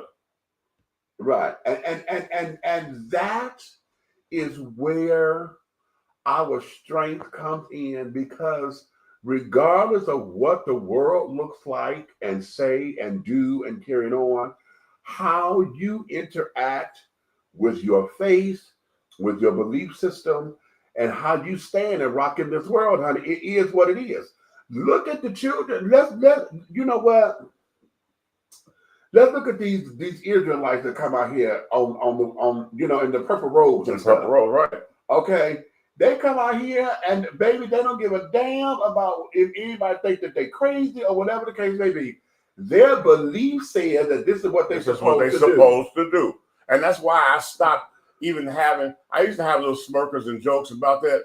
But then once I studied the culture, not because I was interested in it for myself, right, but I was interested because I share the same space and earth of them. We breathe in the same air. Right. This doggone oxygen and this carbon monoxide trade, we are doing this together, regardless of what you do and who you seek as your higher God. We're still walking the same dirt. Right. So guess what? If I'm following this and I'm a true Christian, I have to love you just as well, because that's the agape love that Christ taught us. Boom. Boom. Look at the Jehovah's Witnesses. Like, I know. Oh boy. Look at them. Let's take them.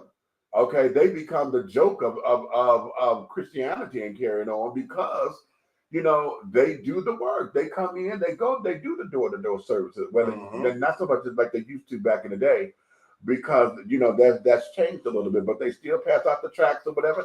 As a matter of fact, they don't even pass them out like that. They put a stand up, but they stand by the stand, okay, doing their field service. If you come over and engage them, they will engage. If you want a tract, they give you they give you the tract or whatever. So even that, you know, their belief is what they believe. Okay. And the fine tooth comb in all of this is finding out how we can coexist. Right. Okay, on this particular planet together. We don't have to believe the same things or whatever. I mean, hell, y'all say wait a minute, here's the other thing that in addition to why black men don't like to go to church or left the church or whatever being the thing. Now that's the topic. Now I got folks in those same discussions trying to put hierarchy on the sin because now gay is still, catch this, gay is still above suicide. Okay? And y'all know we were taught that suicide, honey, The ultimate, right? is the ultimate sin, honey, because you can't come back from that. I've since left that particular belief alone because I don't believe that. But even still, we're trying to hierarchy sin, and it don't make sense. It doesn't make any sense because how can you put any kind of that's just like saying a little white lie. At the end of the day, is a lie. at the end of the day, Leach, okay, all right, Right. if we're here, right, and we're trying to get there, and we have to use that book to stay in line with his will to get there, who are we to measure or regulate what's higher than the other? We are born into sin. Something ain't okay. The math ain't mathing because here it is. People are dying out here in these streets based on interpretatory opinions. Yes. And I'm gonna be honest with you right now. All the stuff that I've dealt with, you know what I'm saying, over the last years, a few years, really, I'm gonna say a lot of years, because I got so into church, right? Right. You know what I'm saying? When I say I got into church, I was bringing people to church, you know what I'm saying? Me and a Berean, I was going, you know what I'm saying? Shout out Dr. Lee. You know what I'm saying? Right. I was got into that. So even whoever if I was semi-dating you or you were a friend of mine in my circle, and I mentioned church, I always invite you. Right. So I've taken a lot of people to church. I mean, even my wife and I, you know what I'm saying, at Berean, we did our premarital counseling. We took the courses. Right. We took the exact steps. You know what I'm saying? We took the steps, the necessary steps in the eyes of Christ that we're supposed to do. Right. You feel me? Right. So when we did those steps, I felt like this is something that I had never done with nobody else in my life before. Dig it. Okay. So therefore, I was fighting demons within myself to do this thing differently. Okay. Dig it. You understand what I'm saying? I've never went down this righteous road where we got to do this first before we can do this and this before we can do that and stand on it. Okay. Right. So when I did that, you know what I'm saying, you got stuff out here where you got, God has, you know what I'm saying, sometimes, remember what they say, the devil can't do nothing to you that God won't allow. All right. But it's up to you to make the choice and will. Right. And you have to be accountable for the sins that you do. So my accountability clause goes up because out of this entire walk that I've had through Christianity, through marriage, the whole 9 yards,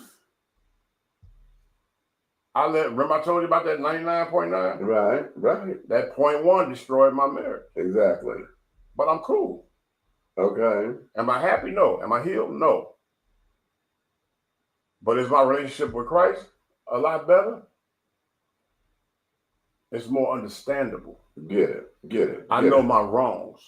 Okay. You get what I'm saying? Right. And sometimes you got to get knocked down in order to get back up. Hey.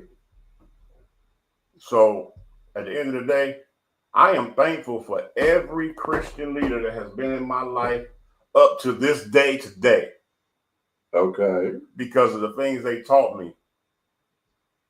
I might be a comedian by trade, and I'm an engineer and producer and host for shows and all that kind of stuff, but I'm a man of God inside. Okay. I'm a kingdom man that has made mistakes in my life, but what kingdom man hasn't? Okay. Bada boom. And I'm standing 10-toe down on it. And can't nobody argue that with me because that's between me and Christ. That's our relationship. Boom. So at the end of the day, you do you. Keep God first. I do me. I keep God first. And no matter what people try to do to me, I'm going to love you anyway. whether you're a disloyal bastard that I treated like a brother and would give you the world, or you a person that was too weak to doggone see the reality of whatever it is, or a person that doggone belittled me based off something somebody told you, and the person who told you don't even know me. Okay. And that's our community, listening to people that we don't even know, that don't know the people they're talking about. Okay. So at the end of the day, I'm going to drop the mic on that. So again, call me what you want to. You can tell me go to hell, but I bet you beat me there. Ooh. But tell you something. You know, my mother told me that my grandfather said this to somebody. And I never met my grandfather. He died when my mother was 13. But somebody said to my grandfather, man, go to hell. He said, you should never give somebody an invitation to your home and you're not going to be there. Right. When you ain't home, honey, woo. That's funny. But I have to, you know what? Regardless of the paths and the directions that things, I don't agree with the way things went, or the path that was taken, I still have to give Christ what they credit of what they taught me. Right. You know what I'm saying? Everybody makes decisions based on what they got going on personally inside themselves. But at the end of the day, on top of what Dr. Lee taught me, on top of what my grandmother poured into me my whole life, I wasn't new to this. I was true to this. I always kept returning to the church. So for those that was treating me like I'd never seen a Bible in my life, you know how I feel about you. Well, you know what I'm saying? Don't make the questions, ask the questions. So at the end of the day, I still have to say, I thank you for that. And for those that have even reached out to me on this day from that organization, I love them dearly. Thank you. I appreciate it. But what it is you was a building block in my University of Christ. All right, for the building block. Okay. All right. Let's see. I want to go here because I was putting up the comments, you know, up in here so that we can. So I want everybody to see that. Know that. Auntie Nikki, through the hard way. Okay, yeah, Auntie Nikki is up in here. She said she's sick, y'all, but she here. She in these comments, honey, doing her thing. Okay. Martin says we are good enough and we fill that basket with those bennies. We can be the deacons in the church. Just don't mention the pastor's son giving head in the bathroom. Not in my backyard. You know what? Wait a minute. Oh no, I ain't gonna do that. I ain't gonna do that. I'll finish sharing stool. No, let him have it. Let him have it. Let him have it. Let him have it. Let him have it. That was a mic drop. Let him have it. Oh, good gracious alive, honey. That was it. Okay, that was just very interesting. Somebody preaching tonight. Okay. So now let's go here. Wait a minute. You know what? Hold up. Because I'm really going to play. I got to share the screen, honey. But I want y'all to see something because, baby, we really going to get into this. And, yeah. So hold on. I'm going to go do just a slight little do with a ditty. Honey. Don't go nowhere. If you do, come right back, honey. Go get you something to drink. Okay, you got to take a little bathroom break, honey. Go pee. Because the band got to pee. Okay. Hey, if you sprinkle when you tinkle, be a sweetie and wipe the seedy.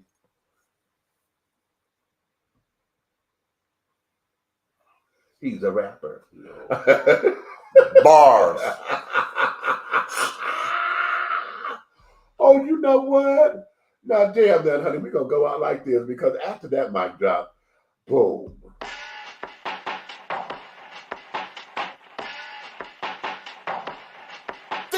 Look, I got a bone in my bag. Guessing you don't like that. Used to be a didn't push back.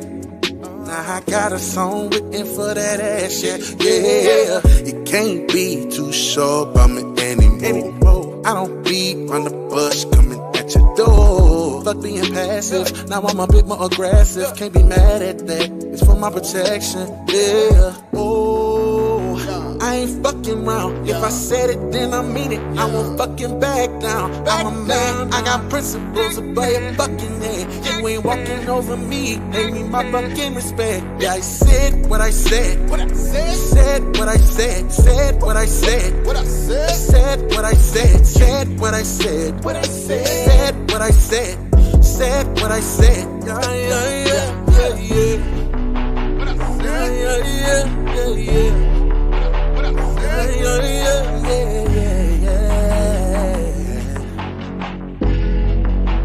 Come on, talk to him. I don't want cuss, but I'm mad. The disrespect is so fast. Nice niggas finish last. I guess I gotta be an ass. Or do you wanna keep it clean? Treat me like a human being. Cause typically I'm for the team. Ain't the type to the mean. Yeah, I see it from your perspective. I try to understand it. You ain't on my level, dude. You so disrespectful. Treat me like I'm low. So, oh, I ain't fucking round. If I said it, then I mean it. I won't fucking back down. I'm a man, I got principles above your fucking head. You ain't walking over me, pay me my fucking respect. Yeah, I said what I said. Said what I said. Said what I said. Said what I said. Said what I said. Said what I said. Said what I said. Yeah, yeah, yeah, yeah. Said what I said. Said what I said. Said what I said. Said what I said. Said what I said. Said what I said. Said what I said. Yeah, yeah, yeah, yeah, yeah. Yeah, yeah, yeah, yeah, yeah.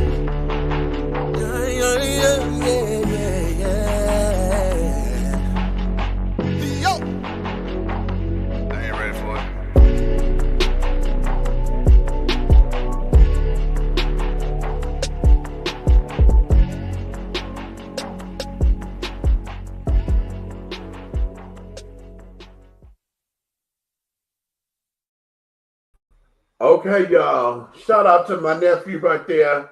Okay, who is CEO? Okay. I said what I said. Baby. Said what I said. We're going to get early birthday shout outs to him as well because his birthday, I think, is the 6th, March 6th. We're around the same time or whatever. So, yeah, Pisces power, baby. Pisces power. Hey, I need everybody to show up in Atlanta. All right. Next Sunday, meet me at the Chick-fil-A downtown Atlanta. We're throwing a birthday party for me. Sunday evening at Chick-fil-A. Make sure you're there.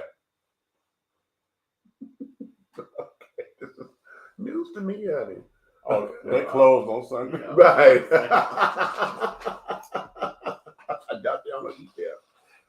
They closed on Sunday. That's all right. Okay, just bring some bird, honey. Just bring the bird. Okay. Just bring the bird, baby. Anywho. Okay. Listen. Hey, this is a nice hat. And it got B for bird. That B can stand for a lot. This hat got history. Okay, I'm sure it does. Okay. Listen, let's go Big ahead. mouth. Oh, that works. Butter tongue. That works too. Butt face. Yes, that works. Butt fink. I don't know about that one. How about boy? Because men don't do certain things. Okay. All right. Yeah. Yeah. Big boy. Yeah. Right. Okay, I got that. Okay. Big boy pride. Thank you, BBP. Let me go here because I'm going to make y'all upset, honey. I know this is going to piss y'all off. Well, if he going to make us upset, I'm going to set up. Okay, this is going to piss y'all off in some way because I really think that this is a farce, but it done went around. He said farce. And yeah, child, I'm telling y'all, let's go here. Okay, wait a minute. I gotta put the sound on. I got what my sound? Where's my sound? Wait a minute. There we go. Right here. They have cut my food stamps from almost $4,000 a month down to $88 a month. They are telling me if I want a review that I have to sell my car. So you're telling me if you were on welfare, food stamps, cash assistance, Section 8, you can't drive a nice car? They are forcing me to sell my brand new BMW, or I lose almost $4,000 in food stamps. Not only that, they have taken my cash assistance totally away. They are telling me that Section 8 will no longer be paying 95% of my rent, only 10% of my rent. So I will have to pay a little over $400 a month now instead of $60 a month. They cannot. It looks like the Doge got you too, boo.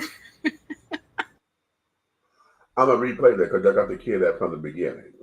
I got a DHS letter in the mail this morning, and I just now opened it. And somebody reported me to the state of Michigan because I'm making money on TikTok, and I drive a 2024 BMW. They have cut my food stamps from almost $4,000 a month down to $88 a month. They are telling me if I want a review that I have to sell my car. So you're telling me if you were on welfare, food stamps, cash assistance, Section 8, you can't drive a nice car? They are forcing me to sell my brand new BMW, or I lose almost $4,000 in food stamps. Not only that, they have taken my cash assistance totally away. They are telling me that Section 8 will no longer be paying 95% of my rent, only 10% of my rent. So I will have to pay a little over $400 a month now instead of $60 a month. They cannot. It looks like the Doge got you too, boo.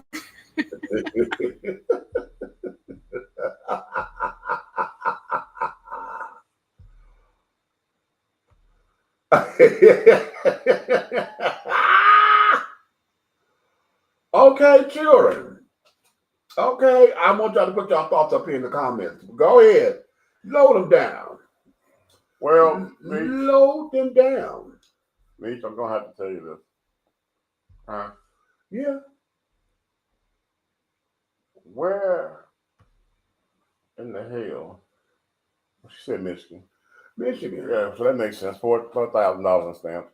Because a lot of people ran to Michigan and Minnesota and all them places up in that little corner because they were stacking you up on the stamps and giving you assistance and all that. I remember that. So, and I don't know what county she's in because it's also dependent on your county. Because I know when back home, I lived in Wayne County got X amount of dollars for a single person. When I lived in Allegan County, Allegan County got almost double. Okay, we almost got double than what Wayne County was getting. Do you remember? I'm gonna tell you where. See how she's complaining what happened? Yeah, because she's an influencer on TikTok. Whatever. You remember when TikTok shut down and then rebooted? Right. That was them tapping in and they collecting the information. Of course. Because I mean, you got to know it was coming when they seen people becoming millionaires off of TikTok. And you got to know it was coming because you seen people creating their own companies, putting them in a doggone comfortable space to live off of Lyft and Uber Eats and all that. Yes. Because when they came, I think we was doing a show when they dropped that Lyft drivers now, as soon as you make $400, you have to claim it on taxes. Yeah. At first they wasn't even paying you no attention or whatever. You're just doing your thing or whatever, but on 1099. So Then all of a sudden now, as soon as you make $400, you got to claim taxes on it. Uh-huh. This country right here don't want you to have Nothing. Not a damn thing. I keep telling, every time we start talking about taxes and things, I want you guys to go and remember all of the Woody Woodpeckers and the Bugs Bunnies and this, that, and the other. Whenever somebody made an abundance of money, they had all the coins, and then the tax man would come and snatch everything and give you one coin. That was a message. That was a message. As a child, that was a message. You going hee ha ha? He took all his money? No. The tax man came and snatched everything and gave him one coin. Okay, like that part is yours. And here we are now. For those who are on TikTok, those who do OnlyFans and Just for Fans and all of those particular pages and things of that nature. OnlyFans, what's that? OnlyFans is a website. It's known for its porn, for the amateur porn star or whatever, honey. Porn, amateur. Right. Well, I cannot necessarily call them amateur anymore because a lot of them have lucrative careers and businesses, and they got wonderful product out there, honey. OnlyFans is the tea. Oh, okay. So you've been on there? I have seen clips. I haven't subscribed to anybody's OnlyFans. Oh, you've seen clips? I've seen clips. So seeing clips is makes you better than actually being on there? Well, because I've seen the clips on Twitter. So I haven't subscribed to anyone's page. So they show nudity on Twitter? Yeah. Really? Doing what? Where else they show it? I'm not in other places. How do you know this? Because I watch. And I share. You know, those are in my little circles, honey. I got a little group of stuff. We share little clips and things and all of that. You know. Okay. Diddy, I was trying to help you because I know that you didn't get all that baby oil. I know Meech got some of it. Okay. So I don't use baby oil like that. I was trying to see. Now he's trying to get out of it. No, I don't use baby oil like that. It's shea butter for me. Oh. Right. He cornered the market on the oil. Oh, so he hit it from the motherland with the other hand. Okay. You understand? Right, I get it. Watusi and honey. Yes. You understand. Hey, go put my shea butter up.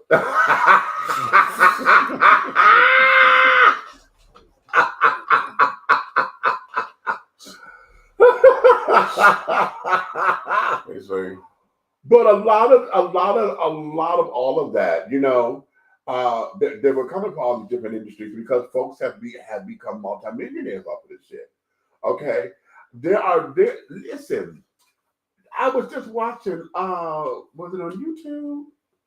No, it had been Twitter or now X, where at the AVN, the Adult Video Awards, Adult Video News Awards. Okay, it was the what? The AVN.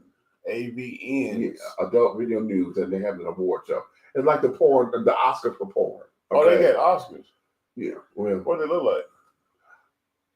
They're nice statuettes, they're not of any particular. What, like the golden eggplant or something? What? No. That's cute though. Oh, that'd be real cute, but no, it's not. Oh, like your dresser.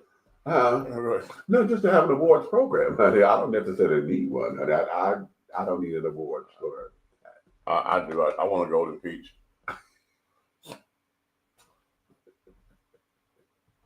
Peaches? Okay. Make it a nectarine because I don't like feathers on my chicken.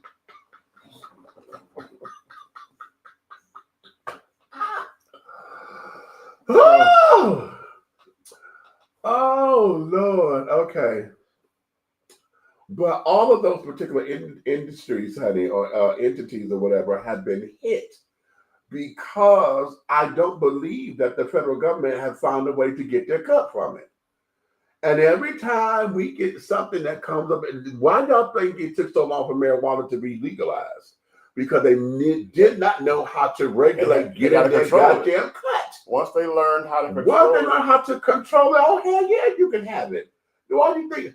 if y'all go to Detroit, and let me tell y'all something about these damn dispensaries, because now it got so out of hand for me, it's ridiculous.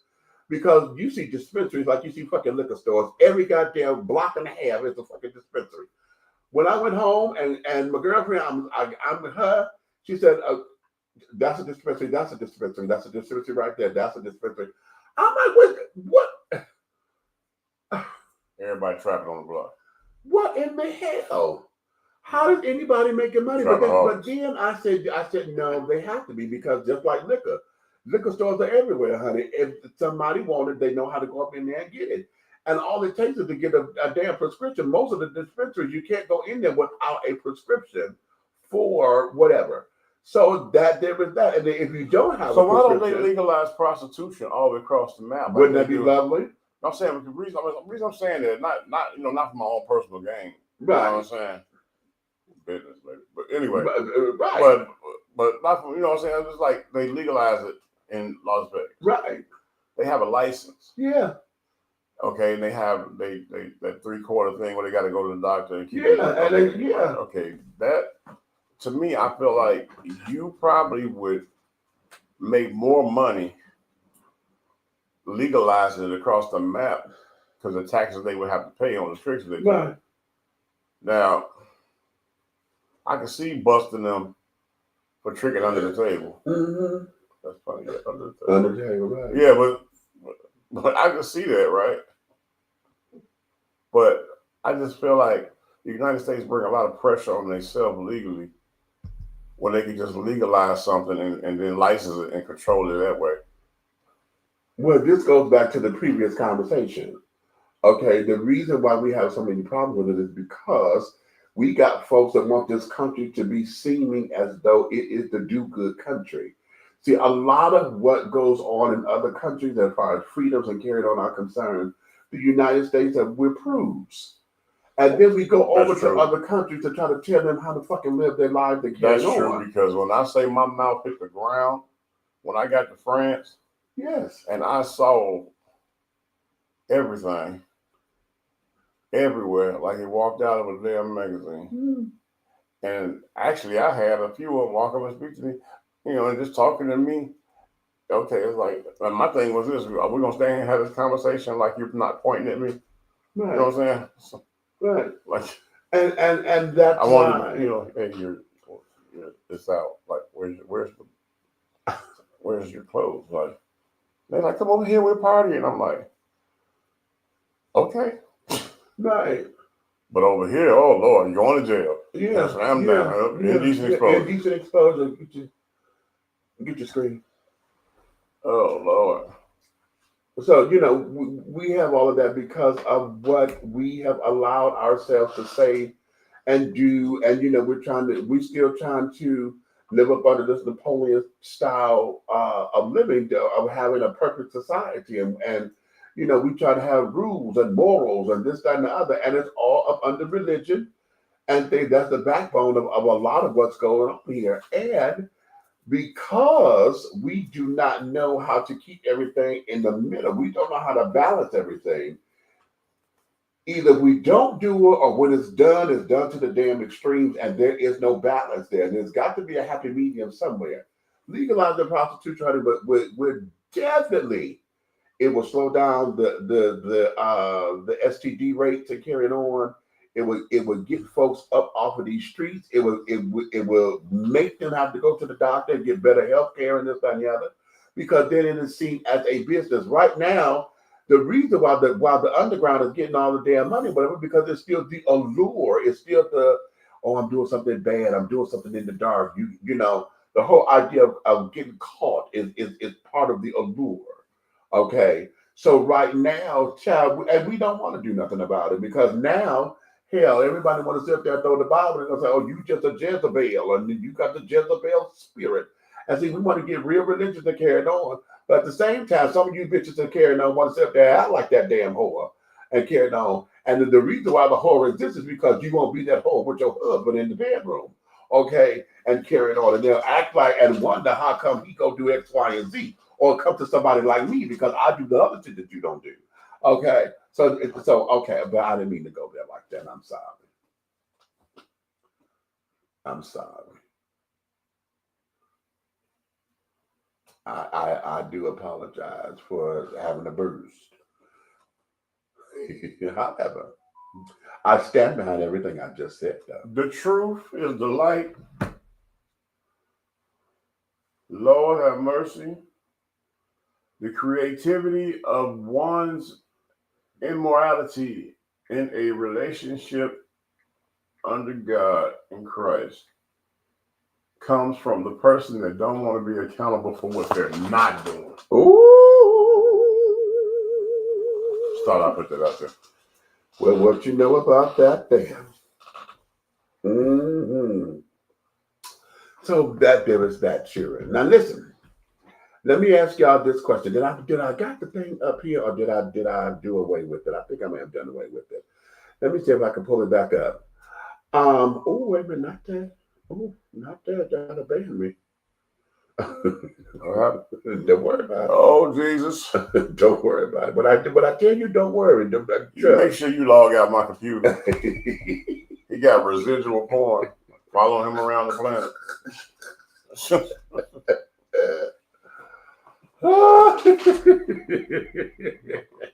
My computer probably in shock. Okay. Don't forget that computer's heterosexual. Well. Okay. All right. It is what it is, sure. It is what it is. Now hold on. I got to find this other thing because I don't know if it's a movement yet. However, there's something going on, and I think this is it. This is it. Okay. I want to know, honey, is this something that would you do this? Are you asking me? Hold on. I don't need to sign in there. Where's my? Hold on. No, child, stop. I'm trying to put you on pause or something. I'm trying to get the thing. Okay. What about do what? I'm going to share this. Oh, thank you. Okay, hold on. I'm going to share another video, honey. Okay. Check this out. And y'all tell me if this is something that you would do, honey. Okay. Y'all ready? If I may have to play it again, but come on. Government to build a town for Black Americans in Ghana. And part of the agreement was that first, the Black Americans were given 200 acres to build a settlement, a small settlement, and they wanted to see how quick that settlement will be sold. Basically, they're saying, we'll give you 200 acres to do a trial run. If there are enough people who are interested, then we will invest and give you money to build an entire town. And nobody is talking about it? Yep. I looked it up. It is for real, for real. Chuck Bars and Earn Your Leisure. Those two companies went to the Ghanaian government and said, look, if you are for real about Black Americans coming back, we want our own. We want our own town. We want our own everything. And the Ghanaian government say, yeah, we'll do it. But first you got to show us there's a possibility this will work. We're not about to give you, land and nothing's going to come out of it. We'll give you 200 acres first and we'll see what you could do with 200 acres. Yep. The name of the city, which they've already named, is Sunbra, which means the return. So there's literally a town right now that has been renamed the Return for Black people to go. All y'all got to do is find the chat bars and those guys and start. People, it's happening. It's happening. Spread the word, put the money together. It's happening. It is happening. Mm-hmm. Well, one more time, I'll get that from the beginning. Hold on, let me get this straight. A group of Black Americans went to Ghana, spoke to the Ghanaian government about building a town for Black Americans in Ghana, got approval from the Ghanaian government to build a town for Black Americans in Ghana. And part of the agreement was that first, the Black Americans were given 200 acres to build build a settlement, a small settlement, and they wanted to see how quick that settlement will be sold. Basically, they're saying we'll give you 200 acres to do a trial run. If there are enough people who are interested, then we will invest and give you money to build an entire town. And nobody is talking about it? Yep. I looked it up. It is for real, for real. Chuck Bars and Earn Your Leisure. Those two companies went to the Ghanaian government and said, look, if you're for real about Black Americans coming back, we want our own. We want our own town. We want our own everything. And the Ghanaian government say, yeah, we'll do it.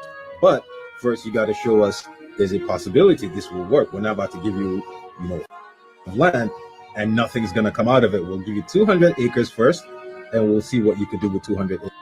Yep. The name of the city, which they've already named, is Sanbra, which means the return. So there's literally a town right now that has been renamed the Return for Black people to go. All y'all got to do is find the Chuck Bars and those guys and start. People, it's happening. It's happening. Spread the word, put the money together. It's happening. It is happening. Well, I'm going to be honest with you about something. Let's talk. My answer is absolutely. Absolutely. Because first,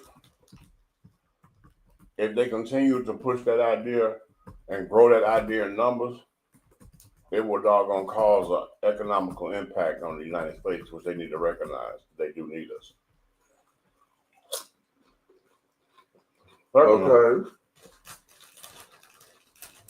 Secondly, that would be an awesome place to occupy both.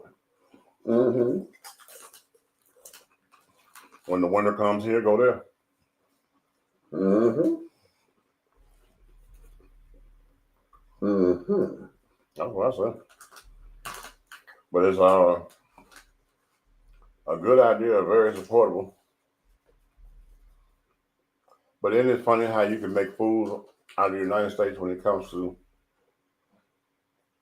building domains and different communities and stuff like that? Right. And the price per year for that is the same as they charge it per month for one establishment or the other. Okay. In the United States. Right. How about that? Okay, listen, I went and I wanted to, that's the Instagram, TikTok thing. Right. This is from Black Enterprise. Okay, and it's dated for October 25th of 2024, just a few months ago. It is a press release. In the press release shared with Black Enterprise, Earn Your Leisure and activist Shaka Bars and developers Alvin Biko, Kwame Blay, and Tuye Yabua announced the groundbreaking development of a 300-acre housing project in Accra, Ghana, to promote economy prosperity in Africa. Earn Your Leisure co-founders Rashid Bilal and Troy Millings, along with the group named the initiative the Sangre City Project. The project aims to provide modern and sustainable housing options to the diaspora to help diasporans reconnect to their roots in the motherland. There are numerous phases, and phase one consists of completely competitively priced luxury homes called the Cascades. It will be built across 30 acres and features amenities for the community, such as a pool, sports facilities, bicycle lanes, a grocery store, and co-working spaces. Wait a minute, I got to advance. Housed just 15 minutes away from Kotoda International Airport, the team broke ground in August 2024 and anticipates completion by October 2027. Okay. Shaka Bars and the Earn Your Leisure team hope that this project will help African descendants reconnect with their roots in Africa by working with developers from Ghana They aim to create more opportunities for others to invest in the continent, provide economic growth opportunities, and connect back to what may have been lost. Quote, our vision is to create a sustainable and thriving community that not only addresses the housing deficit, but also invites people from the diaspora to come home and invest in their future, end quote, Blaze said in a statement. According to the Daily Guide Network, the Cascades will host 2-bedroom unit apartments starting at $180,000, 4-bedroom townhouses from $275,000, and 5-bedroom villas from $450,000. Really? To help fund this massive project, developers are working with the POTUS Investment Limited through EPC plus F contracts. Turkish company Arslan Group and banks including Stanbic Bank Ghana and First National Bank. Both financial institutions offer discounted mortgages to help make home ownership accessible and affordable. Continuing on, through this, more than 300 potential buyers have already been secured during InvestFest 2024, proving that the interest in the development is real. Several prominent names have had their eye on Africa's economic growth and development, making moves for the continent to thrive in the future in several industries. Academy Award nominated actor Idris Elba announced earlier this month that he is focusing on building new movie studios across the continent to give natives the chance to tell their own stories, quote unquote. His first project would be housed on the island of Zanzibar, known for its gorgeous white sand beaches. This island's government has already committed close to 200 acres of land for the development, which Elba hopes will be the foundation for a global entertainment hub. And that's the end of that particular article. All right. Well, here's my thing on it. Okay. I think that this is a lovely, lovely, lovely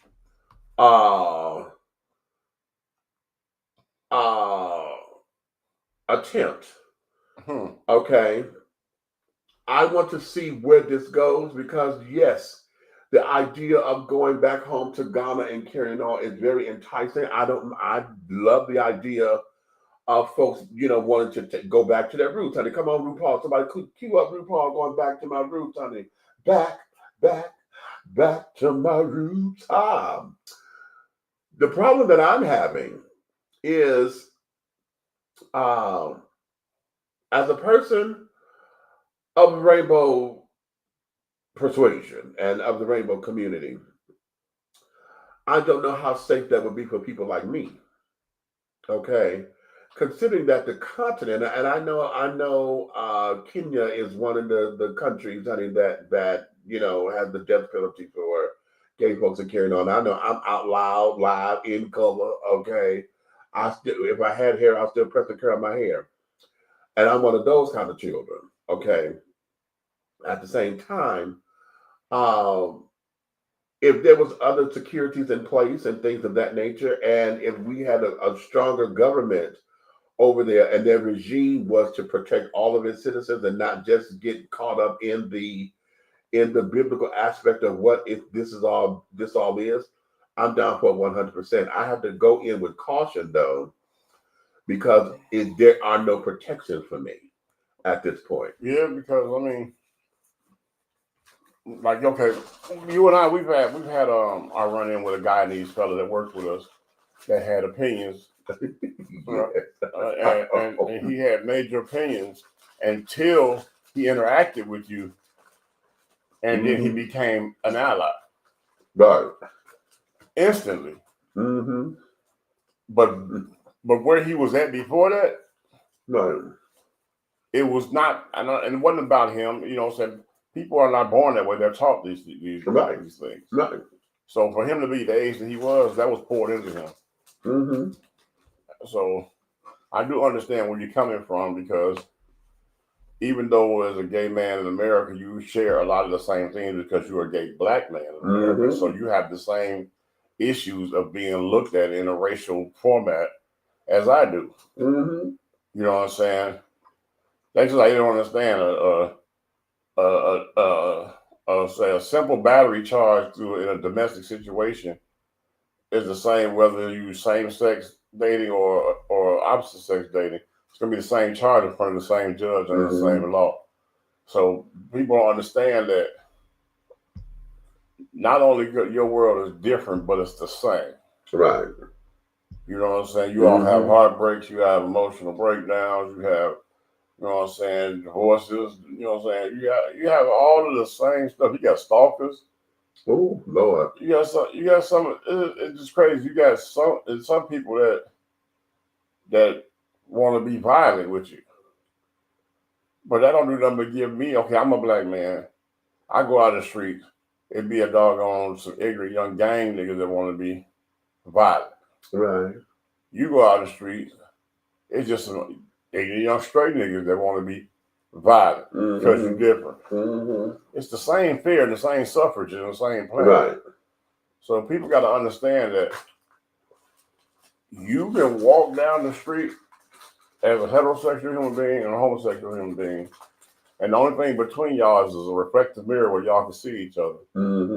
I understand your pain. I understand yours, but I'm not supposed to. So that means we have to release the world's shackles in order to unify as we're supposed to unify. So again, I don't get it because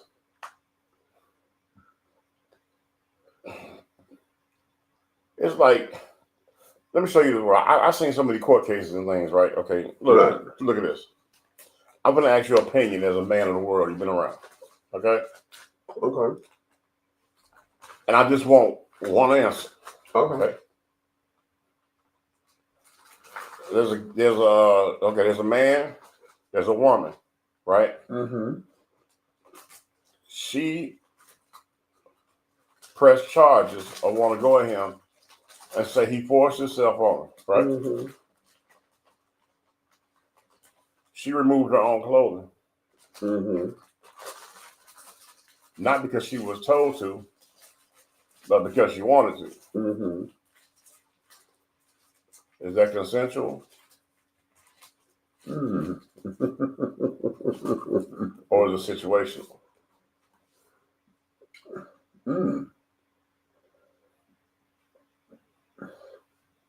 That the removing of the clothes because she wanted to did not say that she was removing her clothes to have sex. She just took her clothes off. Right. Okay. She said he forced himself on her. That wasn't consensual. Okay. Here's the thing I got to say about that, right? If you don't want a slice of bread, don't open the pack. Boom. I'm sorry. You've even said this 100 shows ago. We are sexual creatures by nature. Yes. If you shop in the lollipop shop and somebody put lollipops in front of you, you're going to try to see how many clicks does it take to get to the center. Okay. Listen. Okay, Rashid went to my nephew. He said consent can be given, it can be taken away. This is very true. And see, this is what happens. Oftentimes, okay, we think we want something and it's a no-go. Okay? It's a no-go. And most of the time, you have to listen. I've done a number of things, honey, simply for the fact of saying that it was out of obligation. I won't say I was forced into do it. It was obligatory because I done wasted all of my time. You know, this, that, that. Well, come on, we can get this out the way and done. And then it was not the turn on it was supposed to have been, and this, that, and the other. Oh God, I put somebody out, child. Anyway, that's a whole. I'll talk about that later. Well, you know what we call that in my world, right? Well, I excuse my language, Lord. I've been working on my tongue. But, you know, those are mercy fucks. Okay. You know, I did it out of obligatory, same thing. I did it because, you know, okay, well, you done so much for me. So I'm going and I'm gonna look away, but I'm going hump. Right. So I give you these mercy humps, and then I'm gonna get on about my business. Right. Now, in those particular, just like you said, consent can be given, consent and taken away. Oftentimes, if you get to playing, I'm gonna entice you bullshit games. You can't keep poking the bear and think that the bear ain't gonna rise up and snatch your ass. That's true. Okay. It's just like anybody's dog. They keep telling you, don't bother the dog, don't bother the dog, don't bother the dog. And then you want to go holler because the dog started barking and got a hold of that ass and bit the shit out you. Okay? It doesn't work that way. Can I pet that dog? You know, I love that question. Wait a minute. Oh, wait a minute. Don't do that. Can I pet that dog? Wait a minute. See, you playing. Oh, please say I got enough in there. I hope I didn't. I did not. I did not take it up out of here. Cause child. Can I pet that dog? No. Can I pet that dog? You can't. Can I pet that dog? No, he's Can I sleeping. pet that dog? A bullshit. A bullshit. A bullshit. A bullshit. What? Can I pet that dog? Wait a minute. The beauty of that is the baby just felt if you ain't heard me. Can I pet that dog? Can I pet that dog? Can I pet that dog? Can I pet that dog? Can I pet that dog?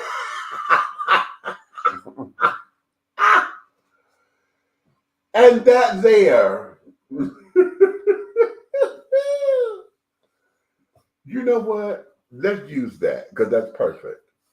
That there is perfect. That's perfect. Okay. Please, baby, please. Like y'all know we love the she's gotta have it. Can I pet that dog? And you take your clothes off. Okay, in front of me. Can I pet that dog? And you walk over to me. Can I pet that dog and you get to rub it on me? And the answer Can is, I pet that dog and I reach out to pet and you say, oh, you touched me, you violated me? What? Where did I?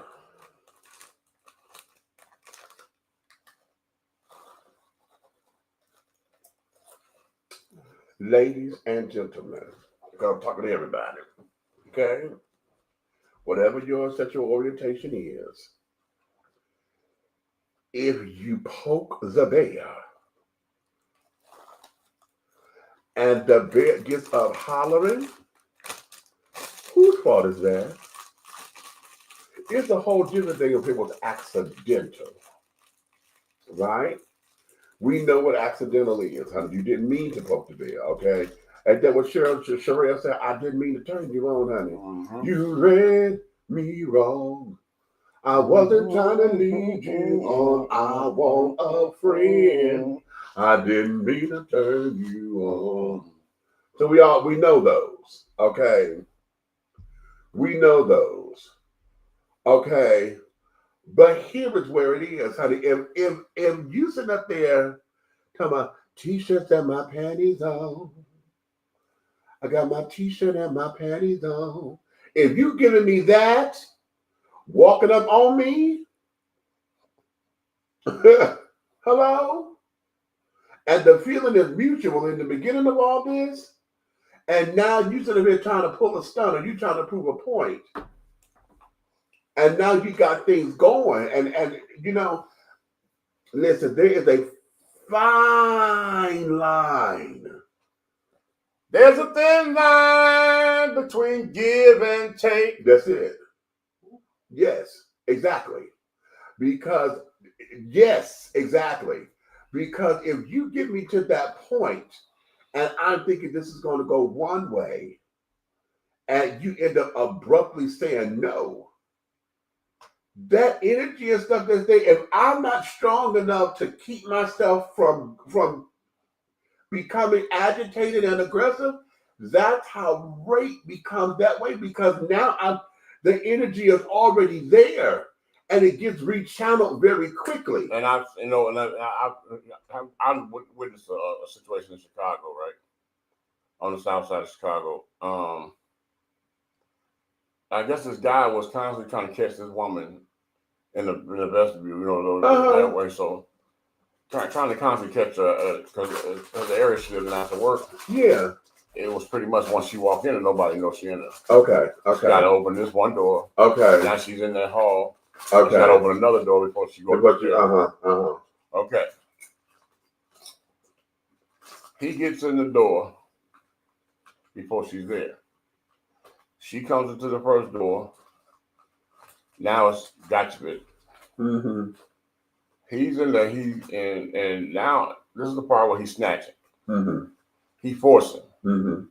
He's removing the clothing. Mm-hmm. You know what I'm saying? He's doing everything he's doing and threatening and causing physical, demise, whatever. When he completes his mission, and this what made me question a lot of females when I heard, right? Mm-hmm. When he completes his mission, she grabs him, hugs and kisses him as if she wanted it, right? Mm-hmm. And held him like they were in an intimate relationship. Mm-hmm. And asked for his number because she wants to see him again. Mm-hmm. Just to have the police like his ass. Right. But my point I'm trying to make is, you was conscious enough to do that to get this man in trouble after he did all what he did.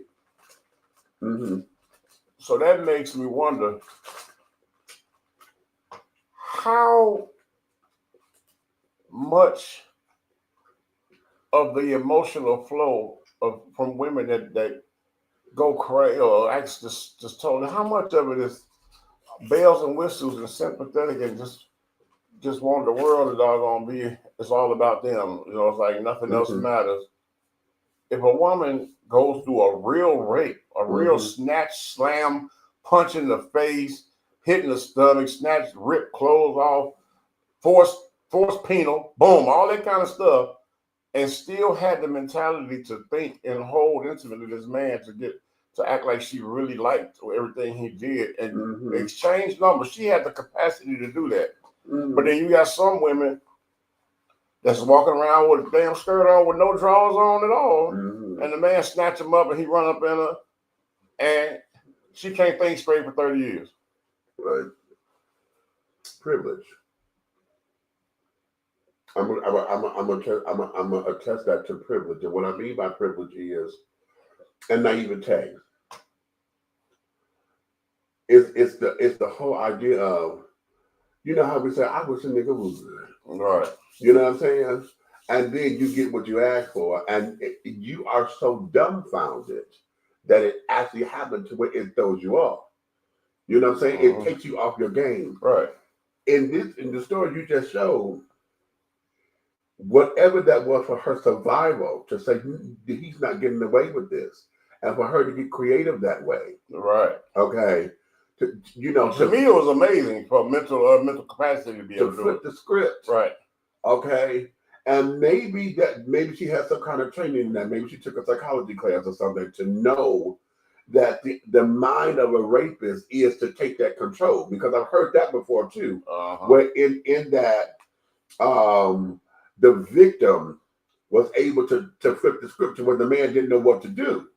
Because she started acting like she was enjoying it and carrying on, and it losing his power because his whole idea was to have her scared and don't do that. Because I've heard the ones that be like, yeah, come on, right? Oh, yeah, I want that. Hit this, they don't they talk like that, and then he can't keep it up, and it throws him off. And right? He can't keep it up. Right. I heard he loses erection immediately. Right. So in that, for those who get that kind of creative, right? That's a whole different thing because this could just on the basis of the story you just told, the situation that you gave at the beginning of all this, just based on that, there's no foundation in that to say us anything. You just said, okay, this is where we are. You sat up there and said that he forced himself on you, but you were the one who took your clothes off. You were the one to take your clothes off. Now, we just got the story. Now, was it because you were trying to get into the shower? Was you changing clothes or whatever, and he walked up on you? We don't have the context, but just in the story alone, okay. But see, this goes right here. When I remember I was telling you about, okay, you mentioned a song about when we talk about music, you always talk about B-sides, right? Yeah, yeah. Mm-hmm. Okay, so when it comes to like B-sides, right? Let's talk about B-sides of a movie script or a stage play script, right? Mm-hmm.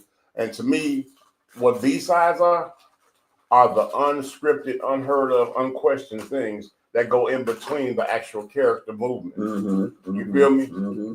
So, okay, you took your own clothes off, right? Something happens here. Either whoever it is don't like it, it stops, right? Whatever, either way it goes. Okay, then you want to play tragedy as if, right, as if it was some forcible, crazy, cuckoo shit, whatever. That's why I'm saying, at what point do you be able to prove a person's vindictiveness? Right. Oh, that's good. Yeah. Over their actual mental brokenness. That's a good question. You understand what I'm saying? Right. I think that would be hard to prove. And that's why it's probably a lot of doggone women and men in jail today. Right. Because of situations like that they can't prove. Mm-hmm. You know what I'm saying? I believe that. Listen, I told you this story before where I was scared to death because I was at the donut factory and these two girls got to fighting in the elevator. All right. Black girls. Right. And the one girl that we left downstairs kept saying that the girl got her stuff upstairs in the room. She need to go get it and blah, blah, blah. I said, no, you're going to stay down here. I'm going to go upstairs and get it. Okay. Well, old girl, it was her birthday and carrying on. Okay.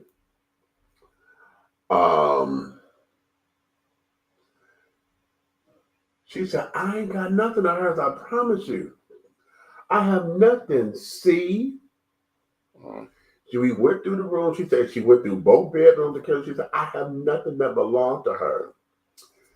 This woman stripped, butt-ass naked, and came over to me and gave me a hug. Okay? And said, see, I told you, and thank you so much. And when I tell you she's rubbing all up on me, honey, if they had done a DNA test, honey, she'd have had vaginal secretions on me. Okay. And I'm like, okay. You have to almost walk around with a camera on like you're a damn cop. Yes. And I'm sitting there saying to myself, this bitch better not pull nothing on me. You know what I'm saying? Because it was just she and I up there, right, in her room. Now I kept the latch in the door because I didn't let the door close all the way. When I have to go to somebody's room, I don't close the door. I leave the latch in so that folks know that either I'm in there or whatever. But the idea of if she wanted to get real cute and say this big black man that came up in here, XYZ, because I had no female witness with me? No. And for the longest time, because I had to write the report and they were fighting and carrying on, I was sitting there sweating bullets for like a month.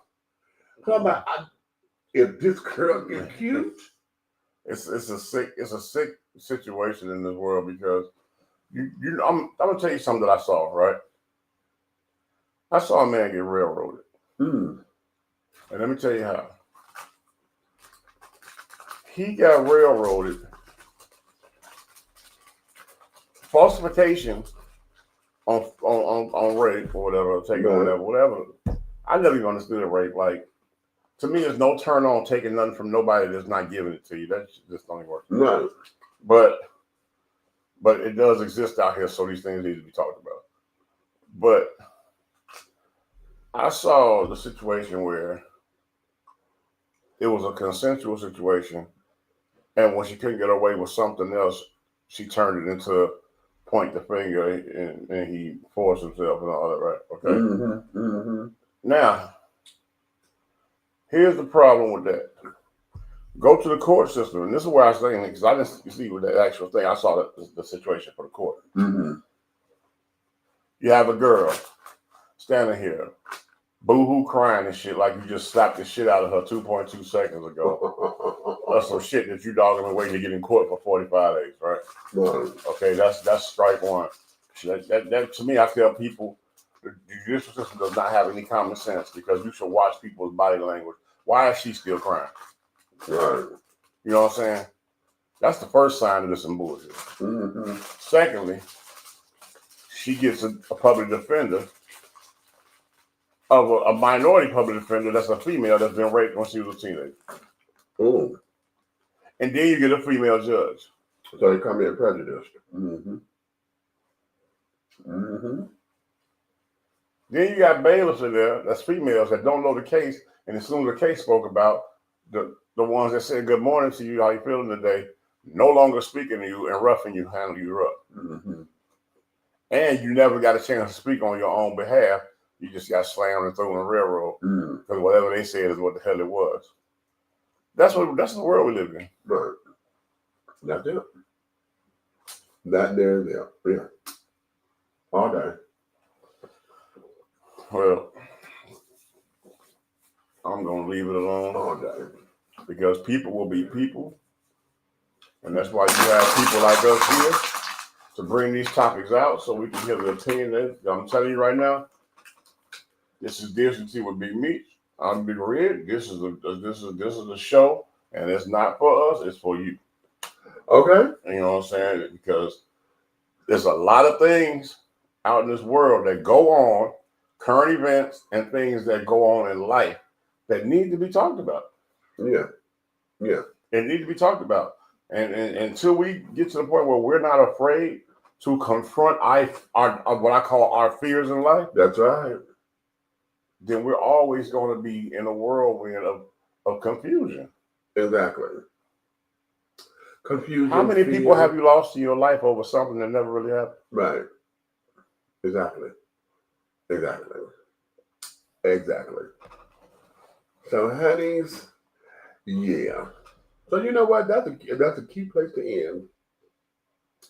That is a cute place to end. So listen, honey, I know I say this every time I come up in here. However, let me do this too. I'm putting together my campaign because for those of you who don't know, I am running for public office here in College Park, Georgia. And so that's going to be a whole separate thing and carrying on. And many of you may say, why are you here? And you know, they could use this against you. I'm telling you like I know. This is who I am. And this is who I am always going to be. Right. You cannot embarrass me with me. Okay? And so I am a multifaceted individual like everybody else. Okay? There are things that I do like everybody else. Honey, I cuss, I fuss. Hell, I have sex. I drink and carry on. I'm human. So trying to have this perfect politician or whatever is ridiculous. So I'm saying all that because I'm sure somebody's going to go back and look at this and say, oh my God, oh my God. But no, honey, this is who I am. Okay, with the same amount of passion that I have for any topic that you have here. Oh, really? DM me, honey. Hit me up in the DMs. We'll talk. We will. This is just who I am. So as far as we doing the show, it is my goal to make sure that I'm here, as much as possible. If I'm not here, trust me, one of three things: either I had to work, I got caught up somewhere else, and I'm out and about and carrying on. That's either campaign related, or I'm out trying to secure a couple of things. Or the third thing is, if I'm tired, I'm not going to come on the air and give y'all a half-ass show. Okay, I'm just determined to do that now because I have a number of shows, honey, where I got tired and I don't know what it is with this computer. Lately, I've been falling asleep and hell, just in doing my regular work. If I'm looking at the screen too long, it hypnotizes me or something, and my eyes get tired. And honey, I'm nodding. That ain't a cute look, honey. Y'all think I'm on heroin or something up in here? Okay, so Detroit Blue, right? So the goal is to make sure that we give you a full, complete show. Okay. Also, y'all see my Cash App down there, right? Listen. Throughout my birthday season, honey, I have my birthday package, and that you get both of my books, Awakenings, Epiphanies upon a Spiritual Journey, along the spiritual journey, and its companion piece, Revelations, Affirmations, and Confirmations. The Journey Continues. You get both of my books, and you're going to get 5 of my premium oils, my sensuality oils. You get 5 of those. Since I'm 55 this year, honey, the package is $55. And I'm going to autograph the books and carry it on. I'm going to do a commercial. I got to put a commercial together. And that's going to be the birthday package. Okay. So if you guys want a part of Big Meats, and we'll put that as far as our merch is concerned, get the birthday package, honey. You get both of my books and you get 5 of my oils. Okay. And that'll be $55. And then I got to look into that. It's $55. And you got to pay for your shipping. Okay. I'm gonna get somewhere where I can get something that's going to be economically sane. Because have y'all been places and the shipping is ridiculously okay? I'm like, no, child, no. Okay. We need something real cute. So with that being said, honey, that is what's going on right here and right now to become a part of this. We're going to have our merch coming soon. We got designs and t-shirt designs that carrying on and all of that we need to put up. All new designs. And yeah, we got some, oh my God, I got some cute little stuff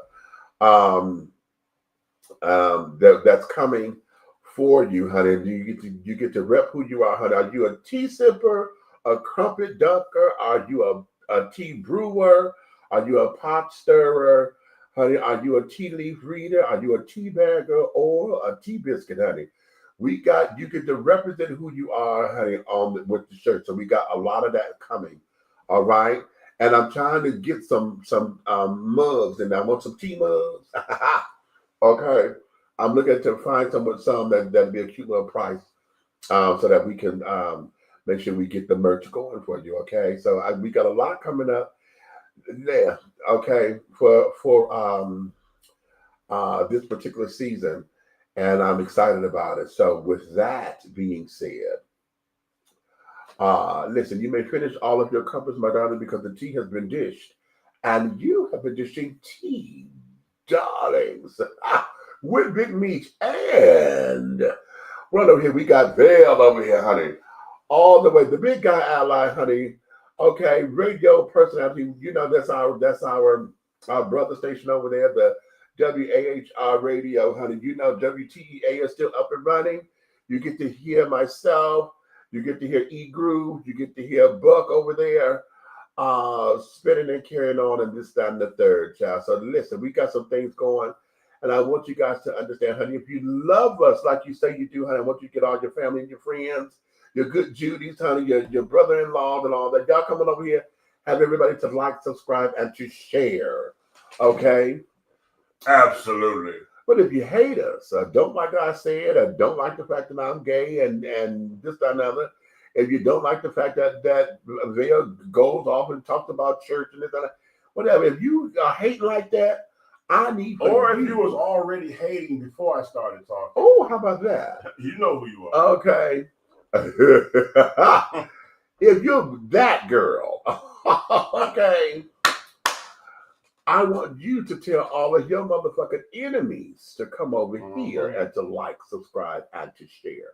Because one thing that we want you guys to know all the time, that any and everything that we're doing over here at Three the Hard Way, honey, the syndicate, you know, I like saying that. Any and everything that we do over here in any way, shape, style, form, and or fashion, honey, will move forward, darling, forward. Now listen, we're going to get this thing together. I'm not going to promise I'm going to be here tomorrow, but that's the goal. The goal is come on back up in here so we can do a couple more things with y'all and carrying on, okay? If I'm not, please feel free to go onto the YouTube page and go look up Dishing Tea on there. I got a lot of archives over there, a lot of celebrity interviews and stuff over there. And we're going to be putting some more up because I had to go. The Blog Talk Radio days are now over. Blog Talk Radio has disbanded, so I had to go in there and pull all of my archives down so that I can have them. So now I got to go through and label most of the damn things because we didn't get a chance to label them. So we got some stuff coming. I'll be doing some stuff. Whatever is here is here. I got stuff going on over there at WTEA Radio for a lot of the backstories and the archive pieces will be over there. And I'm going to run a lot of those interviews, you know, and bring them back forward on Tuesdays. So look for Talk to Me Tuesdays on WAHR 2, where it's going to be a lot of the things that Meech has done in the past. Okay. So, a lot of stuff out there. Oh yes, and God, you know, I'm gonna see if I could do this too for my other show. Remember, I was hosting Atlanta's Up and Rising. Up and Rising, right? Okay. Wow. Damn. Thank you, Lord. You know, when you look back over your life, honey, it's like, wow, I have done some things, honey. And from time to time, you're gonna hear some mixes from me. You know, when I get in the spirit, I'll drop on my mix. Oh, darling. Okay, so we got some hot stuff coming, hot stuff coming. Let me give a shout out to Miko Evans over there at Meek Productions. Hey baby, you know that's my partner in crime over there. I wanted to shout him out. He was doing a online fundraiser for historyofgayblackAmerica.com. So wait a minute. No, he just got it's a new website. I think it's .edu. Something. He got a new one. I got to get the right one. But he was over there and he was doing a online fundraiser, okay, and carrying on, get everything up and running. I think I might take that idea. So with that being said, honey, listen, finish all your crumpets, darling. Because the tea has been dished, baby, and you've been dishing tea. My darlings, we're Big Me. So on that note,